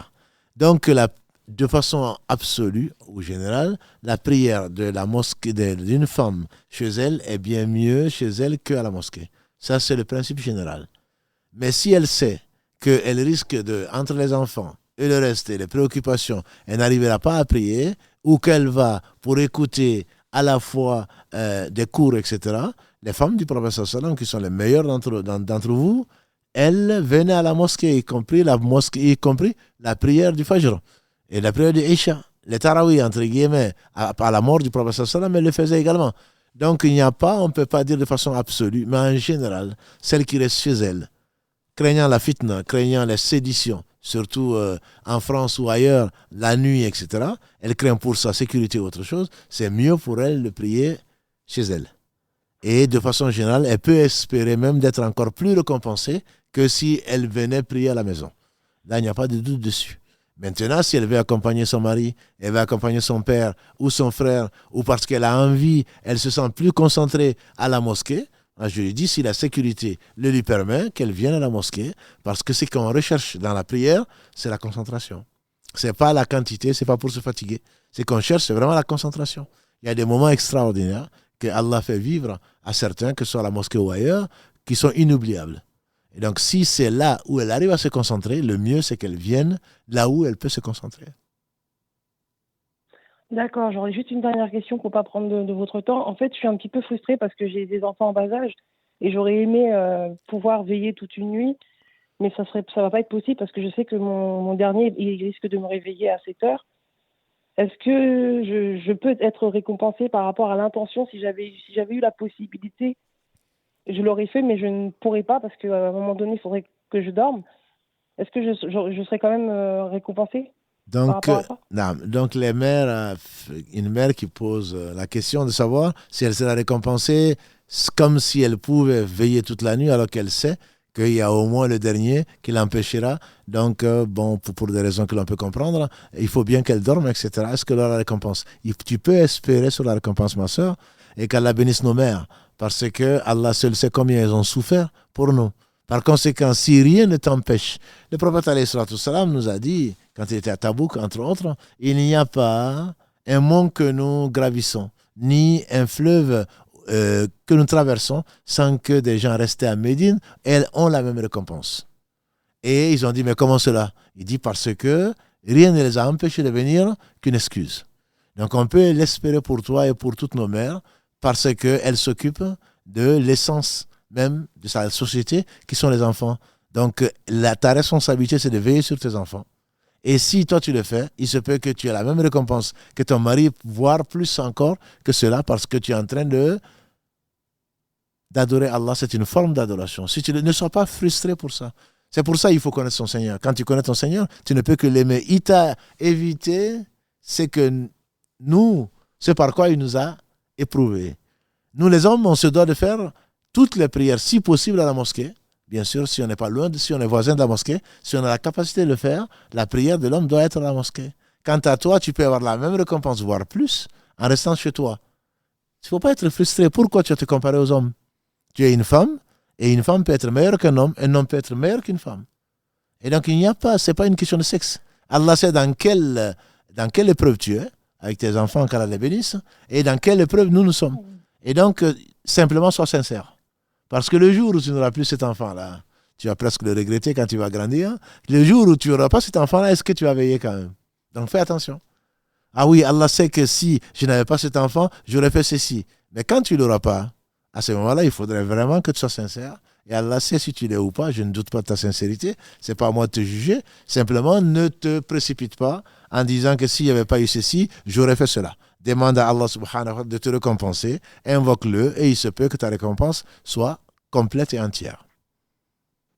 Barakallahu fikum, ça me rassure beaucoup. Qu'Allah vous récompense et toutes vos doigts ainsi qu'à tous les frères. Amen. Barakallahu fik. Cheikh, avant de prendre notre appel, Inch'Allah, une question qui est arrivée. Alhamdoulilah, tu as vu sur les différents réseaux, on a pas mal de compliments, en fait, des gens qui nous encouragent, qui nous font des doigts. Et on a eu un message d'une personne non musulmane qui écoutait aussi les lives. Donc là, j'ai aussi un non musulman qui dit, est-ce que en tant que non musulman, j'ai le droit de venir à la mosquée? Alhamdulillah. tu seras le bienvenu.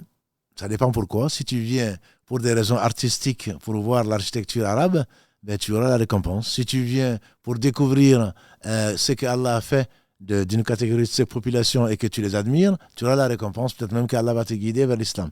Donc, bien sûr que la mosquée est ouverte. La mosquée est un lieu ouvert. La salle dans laquelle nous sommes, nous l'avons intitulée Culture et Savoir, et qui est ouverte aux non-musulmans, bien entendu. Comment tu veux connaître l'islam sans connaître les musulmans? Le professeur sallam, les gens venaient le visiter, et il n'y avait pas de garde à la porte pour dire non, quelle est ta carte d'identité musulmane? Non, c'est les musulmans d'aujourd'hui peut-être qui restreignent ce qu'Allah a laissé ouvert. Non, au contraire, tu seras le bienvenu, tout en respectant, bien entendu, les lieux, et que les gens te respectent, que tu respectes. Bien entendu que tu seras le bienvenu. Et j'en profite effectivement, Mohamed, pour saluer Elisabeth et bien d'autres, donc ici de France, sinon du Canada, qui nous encouragent et qui suivent les lives, tout en étant non musulmans. On prie pour eux, et qu'Allah subhanahu wa ta'ala nous guide vers le mieux. Et si cette émission ou ces lives intéressent les musulmans au-delà des non-musulmans, alhamdulillah, c'est une faveur d'Allah sur nous et sur ces personnes-là. Donc nous les invitons effectivement à découvrir l'islam au travers d'autres choses que ces chaînes continues qui ne cherchent donc que le buzz. Barakallahu fik. On prend un appel, Inch'Allah. Allô, oui, assalamu alaikum. Wa alaikum assalam wa rahmatullah. Vous êtes... Merci. Merci pour tout ce que vous faites. Je suis contente de vous avoir. Alors, j'ai une question. Vous avez sans doute répondu, mais j'ai besoin de la poser. En fait, j'ai 45 ans et on me dit que je suis en préménopause. Donc, je n'avais pas mes règles pendant un certain moment et je les ai eues au mois de février. Et ça a duré 15 jours. Et là, au mois de mars, rebolote, au mois d'avril aussi. C'est-à-dire que j'ai fait le ramadan jusqu'à ce week-end dernier et jusqu'à maintenant, je ne fais pas. Et on m'a dit que j'avais la possibilité de faire le jeûne et les prières, malgré qu'il y ait du sang. Mais moi, je trouve que c'est impur. Donc, voilà, je voudrais avoir une précision par rapport à ça. Est-ce que je dois faire la prière? Il y a aussi les 10 derniers jours qui arrivent et j'aimerais tellement pouvoir les faire. J'ai mon intention, j'ai entendu ce que vous avez dit, mais j'ai vraiment besoin d'une précision parce que du coup, j'ose pas faire la prière. La dernière fois, je me suis levée la nuit et j'ai invoqué Allah, mais j'étais pas en état de faire la prière. Donc voilà, je voudrais avoir une précision auprès de l'imam. Allah le récompense. Amen. Barakallahu fik. Donc la question pour Instagram, donc c'est une sœur qui est en préménopause, donc qui a des écoulements de sang, soit des menstrues ou pas, et qui peuvent durer. Donc elle est assez frustrée à l'arrivée donc des 10 derniers jours. Et est-ce qu'elle peut jeûner? Est-ce qu'elle peut prier? Alhamdulillah, Allah a voulu pour vous et pas pour nous des périodes de repos, probablement douloureuses avec certaines menstrues en particulier, qui vous pensez impures, mais alhamdulillah, c'est impur pour la prière ou pour autre chose, mais ce n'est pas impur dans le sens c'est pas parce qu'Allah veut vous éloigner, au contraire. Et donc Allah est parfait, ce qu'il fait c'est parfait, c'est pour vous éprouver. Ne soyez pas frustrés d'être une femme, ne soyez pas frustrés de rentrer dans la ménopause. Non, c'est Allah qui a voulu ça et c'est certainement le meilleur qui soit. Et donc, si Allah veut vous éloigner de la prière, moi je prendrais ça pour du repos et changer de forme d'adoration. Et prier, oui, c'est possible, à condition que ce ne soit pas... Par exemple, une femme, la vie que je connais, en tout cas d'un point de vue de la législation, c'est la femme qui a un cycle irrégulier et le cycle menstruel, le minimum, la durée minimum entre deux cycles, c'est de 15 jours. Donc, imaginons qu'au mois de mars, vous avez eu les menstrues qui sont arrêtées et la durée maximum de menstrues est de 15 jours. Si vous dépassez les 15 jours, vous pouvez et vous devez prier et jeûner tout en refaisant, la vie que je connais, tout en refaisant les ablutions avant chaque prière obligatoire. Mais néanmoins, vous pouvez jeûner, vous pouvez prier. C'est dans la tête.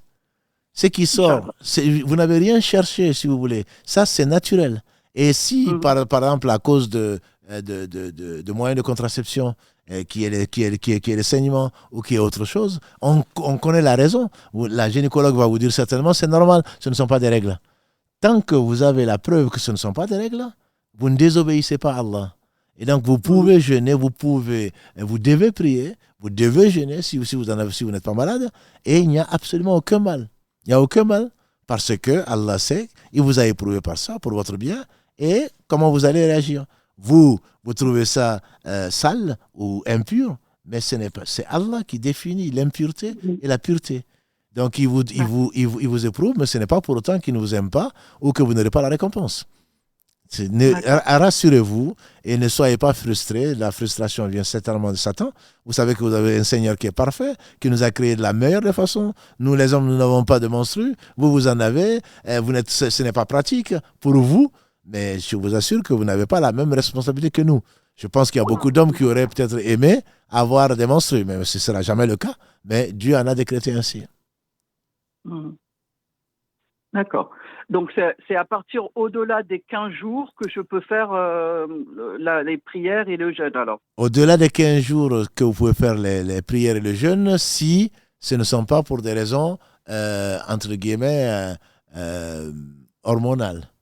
Si votre gynécologue vous dit que ce ne sont pas des menstrues, que ce sont des saignements normaux, vous n'avez pas à attendre 15 jours. Par contre, si votre cycle s'allonge de 7-8 jours, vous passez maintenant à 10-12 jours, vous devez respecter cela et ne pas dire, mais finalement, les 10 derniers jours vont arriver, je ne vais pas en profiter. Non, vous en profitez quand même sans rien faire, sans prier ni jeûner. Il faut savoir que, comme je dis, le barème, chacun a son barème chez Dieu. Il n'y a pas deux barèmes qui sont équivalents. Allah sait comment il nous a éprouvés, Allah sait dans quel état il nous a mis, et il nous jugera en fonction de ça, de l'intention sincère et de ce sur quoi, des obstacles qu'on a rencontrés, et pas comparer Mohammed à Mohammed. Même deux jumeaux homozygotes ne sont pas comparables chez Dieu.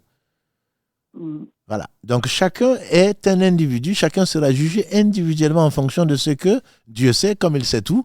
Il va certainement être jugé et récompensé en fonction de la réalité de la justice. Donc ne pensez pas, je comprends très bien, qu'on aurait préféré pouvoir vivre comme des gens n'ont pas de règles, comme des gens n'ont pas de menstrues, je pense aux hommes, et qui ne prient pas ou qui ne jeûnent pas. Vous, malgré cette épreuve, bonne épreuve forcément, malgré ces épreuves-là, malgré cela, vous aimez prier, vous aimez jeûner. Eh bien, c'est tant mieux. Il y en a qui jeûnent malgré eux, parce qu'il faut jeûner. Encore le mois de Ramadan, vivement la fin du mois de Ramadan, parce qu'ils ne savent pas. Ils ne savent pas qu'Allah est sage, ils ne savent pas qu'Allah est miséricordieux, et que celui qui ne veut pas jeûner n'a pas à jeûner. C'est pour ça que le prophète disait, celui qui croit, celui qui jeûne le mois de Ramadan, avec foi et espoir de la récompense, il aura donc ce que Allah lui a promis.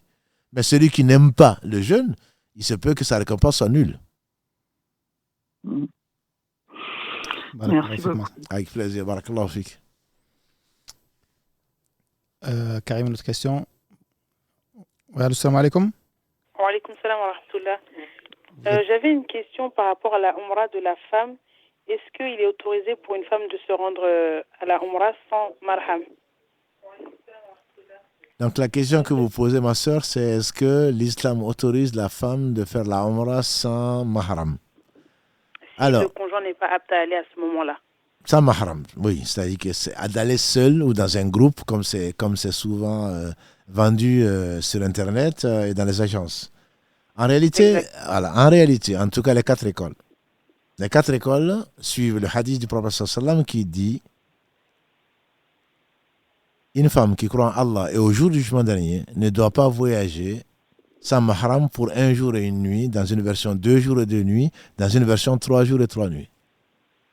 Donc, là où il y a divergence, c'est est-ce qu'on peut le faire le Hajj, le grand pèlerinage, est-ce qu'on peut le faire dans un groupe? Il y a divergence, il y a 2 écoles sur 4 qui disent que c'est permis, puisque Othman ibn Affan, Omar ibn Khattab ont fait accompagner les femmes du prophète sallam, nos mères, dans des groupes. 2 autres écoles qui disent non, on n'a quand même pas le droit de le faire. Donc là, il y a divergence entre les écoles. Quant à la Umrah, je ne connais pas de divergence entre les écoles. Je ne parle pas de savants. Il y a des savants qui disent que de toute façon, la femme peut voyager seule. Ce n'est pas parce qu'ils sont modernes, ce n'est pas parce qu'ils sont intelligents. Parce qu'ils ont déduit que si le prophète sallam a dit que la femme ne doit pas voyager sans mahram, parce que c'est pour des raisons de sécurité. Et donc maintenant, comme les voyages sont sécurisés, la femme peut le faire. Mais en réalité, ça c'est le raisonnement. Il n'y a aucun texte, à ma connaissance. Un homme est venu voir le prophète sallam en lui disant, je vais m'engager dans le djihad, ma femme est partie au pèlerinage. Et le prophète sallam lui a répondu, abandonne le djihad et rejoins ta femme.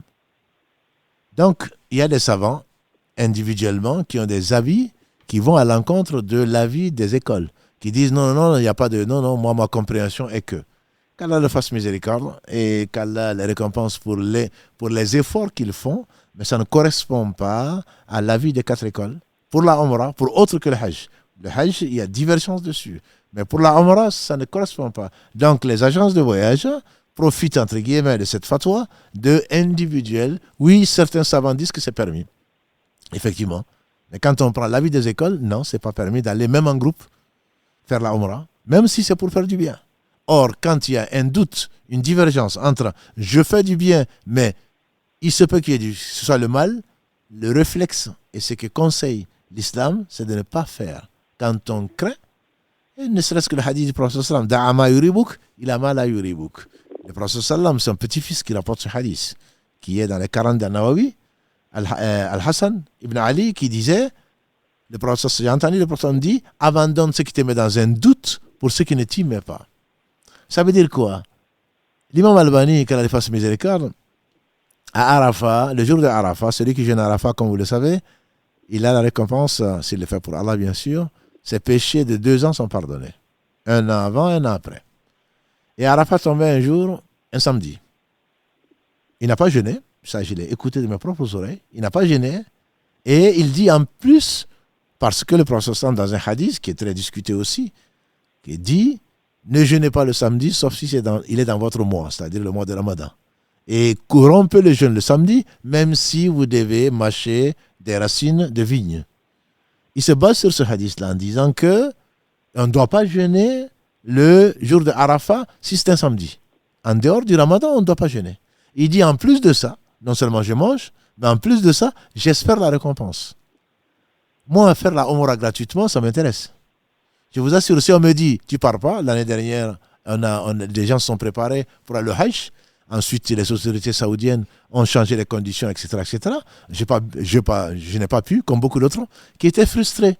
Mais moi, ça ne me frustre pas du tout. Je suis sûr que Allah sait que si j'avais pu y aller, j'aurais pu, je m'y suis préparé.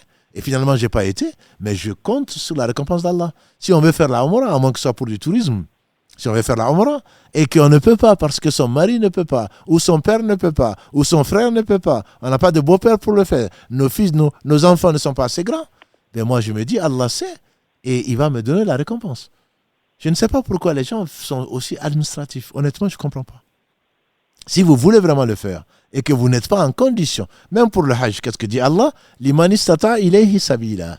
Celui qui peut le faire, celui qui a les moyens de le faire. Si toi tu n'as pas les moyens de le faire parce que tu n'as pas de mahram, c'est comme si tu l'avais fait. C'est comme si tu l'avais fait. Allah va te l'inscrire comme si tu l'avais fait. Mais je ne sais pas pourquoi les gens ils cherchent à contourner la loi. Il y a un groupe, les savants divergent. Si les savants divergent, ils restent à ta place.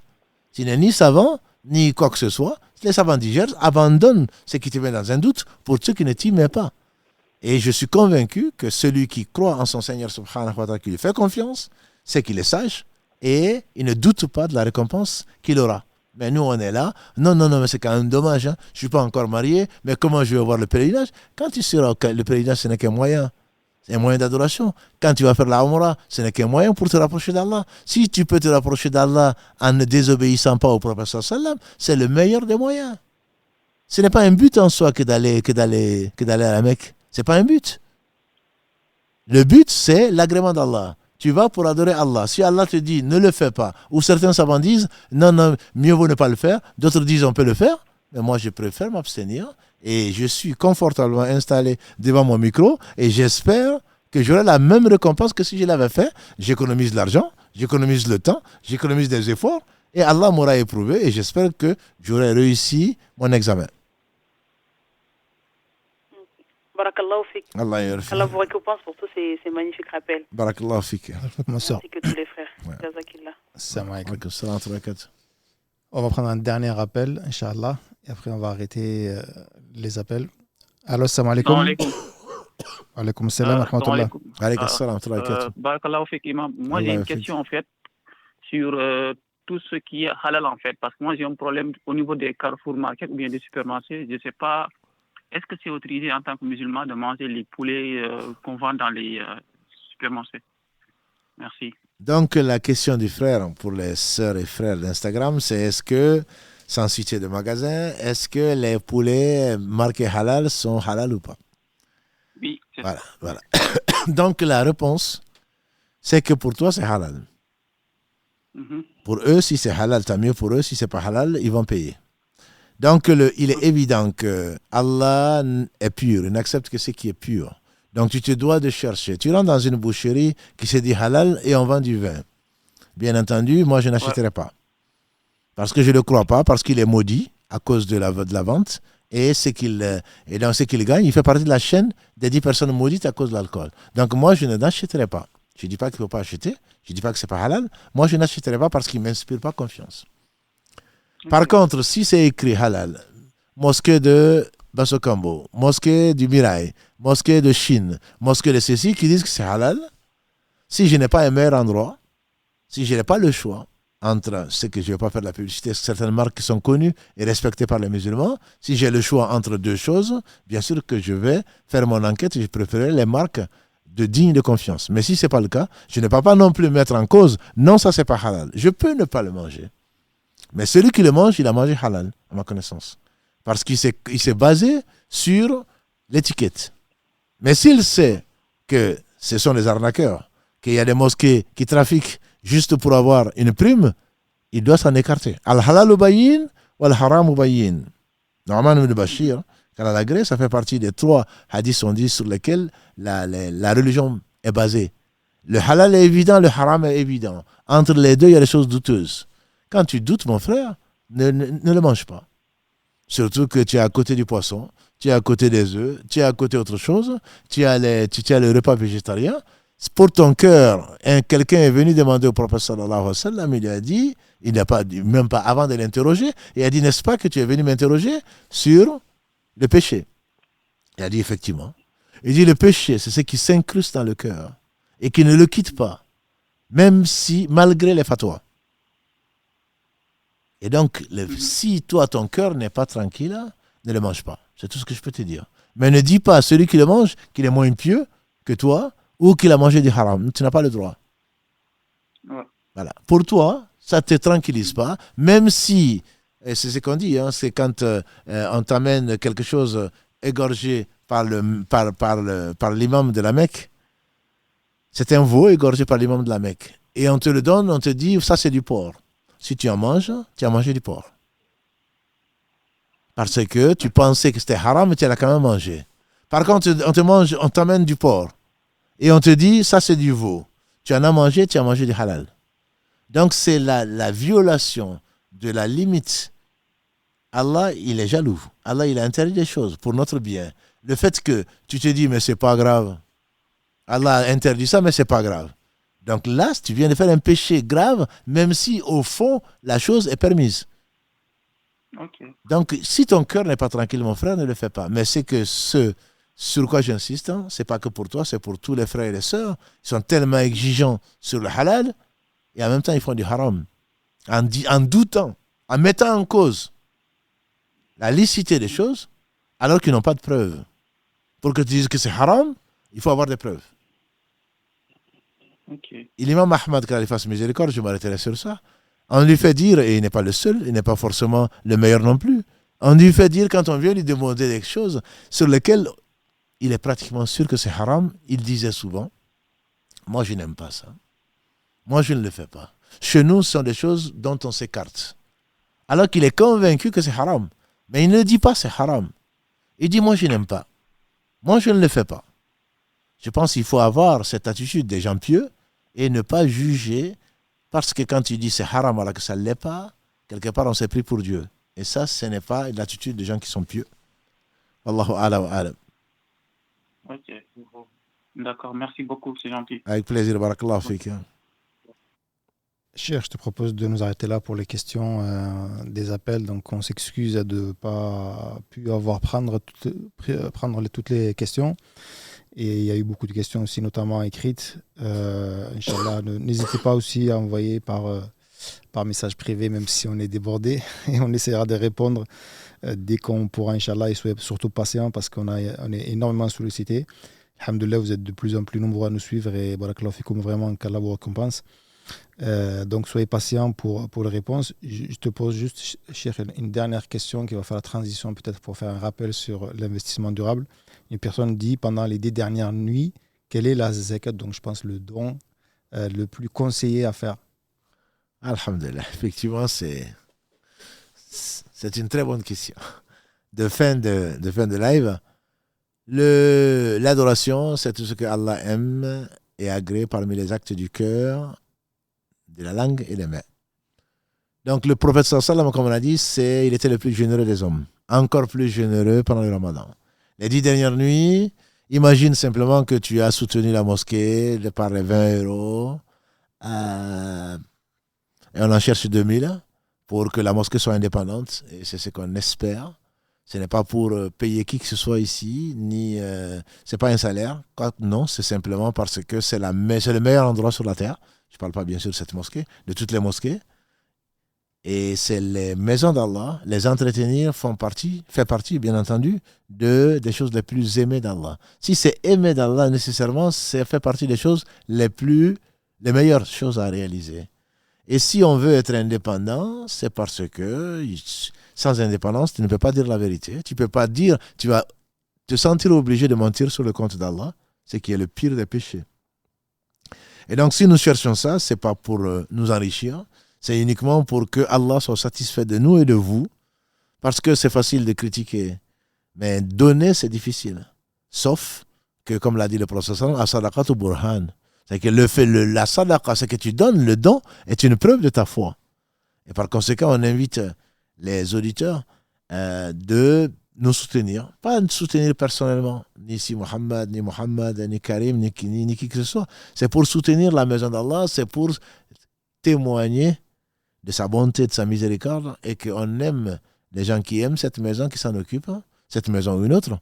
Nous, dans notre cas, Allah nous a éprouvés et nous a choisis pour nous occuper donc, de cette mosquée, qui est la mosquée du Mirage. Ce qu'on espère, c'est qu'on n'ait pas de soucis pour savoir comment on va payer l'électricité, comment on va payer ceci, pour développer des projets. Et grâce à Allah subhanahu wa ta'ala, nous allons vers le bien. Et donc, on espère que grâce à Allah, au travers de vos dons et de vos invocations, qu'Allah subhanahu wa ta'ala nous éloignera du mal et nous rapprochera du bien. Et par conséquent, donc, on vous invite, on a besoin d'Allah seul, puis on a besoin de bienfaiteurs. Donc, le projet, l'objectif, on le rappelle, qu'on a lancé la semaine dernière, le samedi dernier, c'est 2000 personnes, donc adhérents, entre guillemets, que l'on voit nos devoirs plutôt que nos droits. Quand on dit adhérent, oui, mais qu'est-ce que moi je gagne? Je ne peux pas te garantir autre chose que c'est j'espère pour toi le paradis. Voilà. Ce n'est pas parce que tu vas voter pour élire le président de l'association ou de la mosquée ou de l'imam, quoi que ce soit, ça ne t'apportera rien, que des soucis d'ailleurs. Simplement, quand on parle d'adhérent, c'est quelqu'un qui adhère à un projet, qui adhère à une démarche, une vision. Barakallahu fik, une vision. Et donc, c'est de cette adhésion dont on parle. Donc, celui qui ne peut pas, alhamdulillah, qui fasse des invocations pour nous, et celui qui peut, et Allah sait. S'il peut ou pas, on lui demande, ce n'est pas une obligation, il peut l'investir ailleurs, mais ce que nous proposons, notamment dans les 10 derniers jours, et on a encore 13 jours, Inch'Allah, avant la fin, et donc on demande le soutien d'Allah subhanahu wa ta'ala au travers donc, des adhésions qui traduisent aussi votre adhésion au projet, à votre confiance, qui n'a pas de prix, ce n'est pas 20 euros. Votre confiance, pour moi, ça n'a vraiment pas de prix, pour nous plutôt, ça n'a pas de prix. Et donc, ce n'est pas du tout en fonction de... On a combien? 71 000 personnes, 72 000 personnes. Donc, sur Facebook et ailleurs, on a beaucoup plus que ça. Donc, ce n'est pas signe que les gens n'adhèrent pas au projet. Simplement, c'est qu'ils ont investi ailleurs. Nous, on demande simplement de nous faire confiance et on leur indique un moyen certainement qui pourra, grâce à Allah, renforcer donc nos moyens et aller vers un appel à Allah, un amour d'Allah, une vision donc que nous espérons améliorer et surtout nous espérons donc qu'Allah subhanahu wa ta'ala va l'accepter parce que c'est le plus important, c'est pas la quantité. Donc si vous pouvez d'une façon ou d'une autre, vous avez donc les liens qui sont affichés ou pas, et de mémoire comme ça, c'est investir .mosquée-mirail-toulouse.fr. Voilà. Et donc tout a été mis en place, Inch'Allah, et même avec des QR codes, tout a été mis en place pour que vous puissiez, pour vous faciliter votre adhésion, et qu'Allah subhanahu wa ta'ala accepte donc ce qu'il nous a permis de faire dans le bien et qu'il nous pardonne de nos péchés. Dernière question, Inch'Allah. Personne a dit j'aimerais vraiment investir dans votre projet, soutenir donc la campagne investissement durable, mais je voudrais le faire pour une personne qui est décédée. Est-ce que c'est accepté en tant que sadaqa pour cette personne-là? Alhamdulillah, c'est doublement accepté, je dirais. Pour une personne décédée, on ne fait pas pour la personne décédée. L'intention, on le fait pour Allah et que Allah en fasse profiter la personne qui est décédée. Donc la personne qui est décédée, tout est arrêté sauf c'est que l'on sait les trois choses. Donc le fait de vouloir faire une sadaqa, c'est unanimement reconnu pour une personne qui est décédée, bien sûr décédée musulmane, c'est quelque chose qui est reconnu par tous les savants. Si tu le fais, Inch'Allah, Allah, on espère, va l'accepter parce qu'il n'accepte que les pieux, que ça va profiter à cette personne qui est dans un état qu'on espère très bon état pour l'améliorer, et si ce n'est pas le cas, pour lui pardonner, etc., etc. Et également, toi qui le fais, sans rien amoindrir à ce que toi tu vas donner, parce que Allah est particulièrement bienveillant, bon, de telle façon que le fait qu'il récompense la personne qui est décédée n'enlève rien à ta récompense à toi. Et donc, c'est vraiment doublement récompensé, c'est ce que l'on espère en tout cas. Et rien que l'intention, je parle de mes sœurs, de mes frères, notamment en Afrique noire, qui pour eux 20 €, c'est énorme. Et je sais que c'est énorme pour être né là-bas et voir, connaître la situation d'un certain nombre de gens. C'est que c'est énorme. Mais l'amour, le prophète sallam, il a dit que la jalousie n'est enviable, entre guillemets, que dans deux cas. C'est celui qui voit quelqu'un dépasser matin, midi et soir pour la cause d'Allah, qui dit si j'avais, qui dit sincèrement, qui se dit si j'avais les mêmes moyens qu'eux, j'aurais fait la même chose qu'eux. Celui-là, il est autant récompensé alors qu'il n'a rien dépensé. Donc, priez pour nous, pour ceux qui ne peuvent pas, je dis bien pour ceux qui ne peuvent pas pour ceux qui peuvent et préfèrent l'investir ailleurs, et qu'Allah subhanahu wa ta'ala nous guide vers ce qu'il aime et qu'il agrée. Je pense qu'on va s'arrêter là juste pour dire que après l'Aïcha, on était à 265 dons récurrents. On est à 278, on s'était fixé 300. Il ne reste pas beaucoup. Donc les frères et les sœurs qui nous suivent, Inch'Allah, on compte sur vous pour que le lendemain, quand on se réveille, on aura dépassé les 300. Et je te laisse terminer, Inch'Allah. Alhamdulillah. De toute façon, on va remercier Allah subhanahu wa ta'ala de nous avoir donné l'islam, de nous avoir fait vivre ces moments extraordinaires que je suis convaincu font partie des meilleurs moments dans ce mois béni, et on espère le meilleur est à venir. Donc il ne faudrait pas dire oui mais moi j'ai raté mon mois de Ramadan. Non, tu n'as pas raté encore, et jusqu'au dernier jour, et Allah est miséricordieux. Donc s'évertuer à se rappeler grâce à Allah beaucoup Allah et les bonnes actions, faire du bien autant que l'on peut, et parmi le bien il y a cet investissement là, mais il y a bien d'autres. Profiter de son temps, ne pas passer à côté de ce mois, pas à côté de ces jours, pas à côté de ces nuits, parce qu'ils ne reviendront pas avant le jour du jugement dernier. Donc que chaque moment soit béni, que chaque moment soit important pour nous, et qu'on ne perde pas du temps. Et qu'Allah subhanahu wa ta'ala bénisse donc votre temps, votre vie, qu'il bénisse, qu'il accepte donc les œuvres, qu'il nous facilite l'accomplissement des œuvres qu'il aime, qu'il bénisse Mohammed, sa famille, ses compagnons, tous ceux qui les auront suivis dans le droit chemin, et qui nous fassent l'honneur d'en faire partie. Subhanakallahumma bihamdika, ashhadu an la ilaha illa anta, astaghfiruka wa atubu ilayk. Subhana rabbika rabbil izzati amma yasifun, wa salamun ala mursalin, walhamdulillahi rabbil alamin. Wassalamu alaikum wa rahmatullahi wa barakatuh.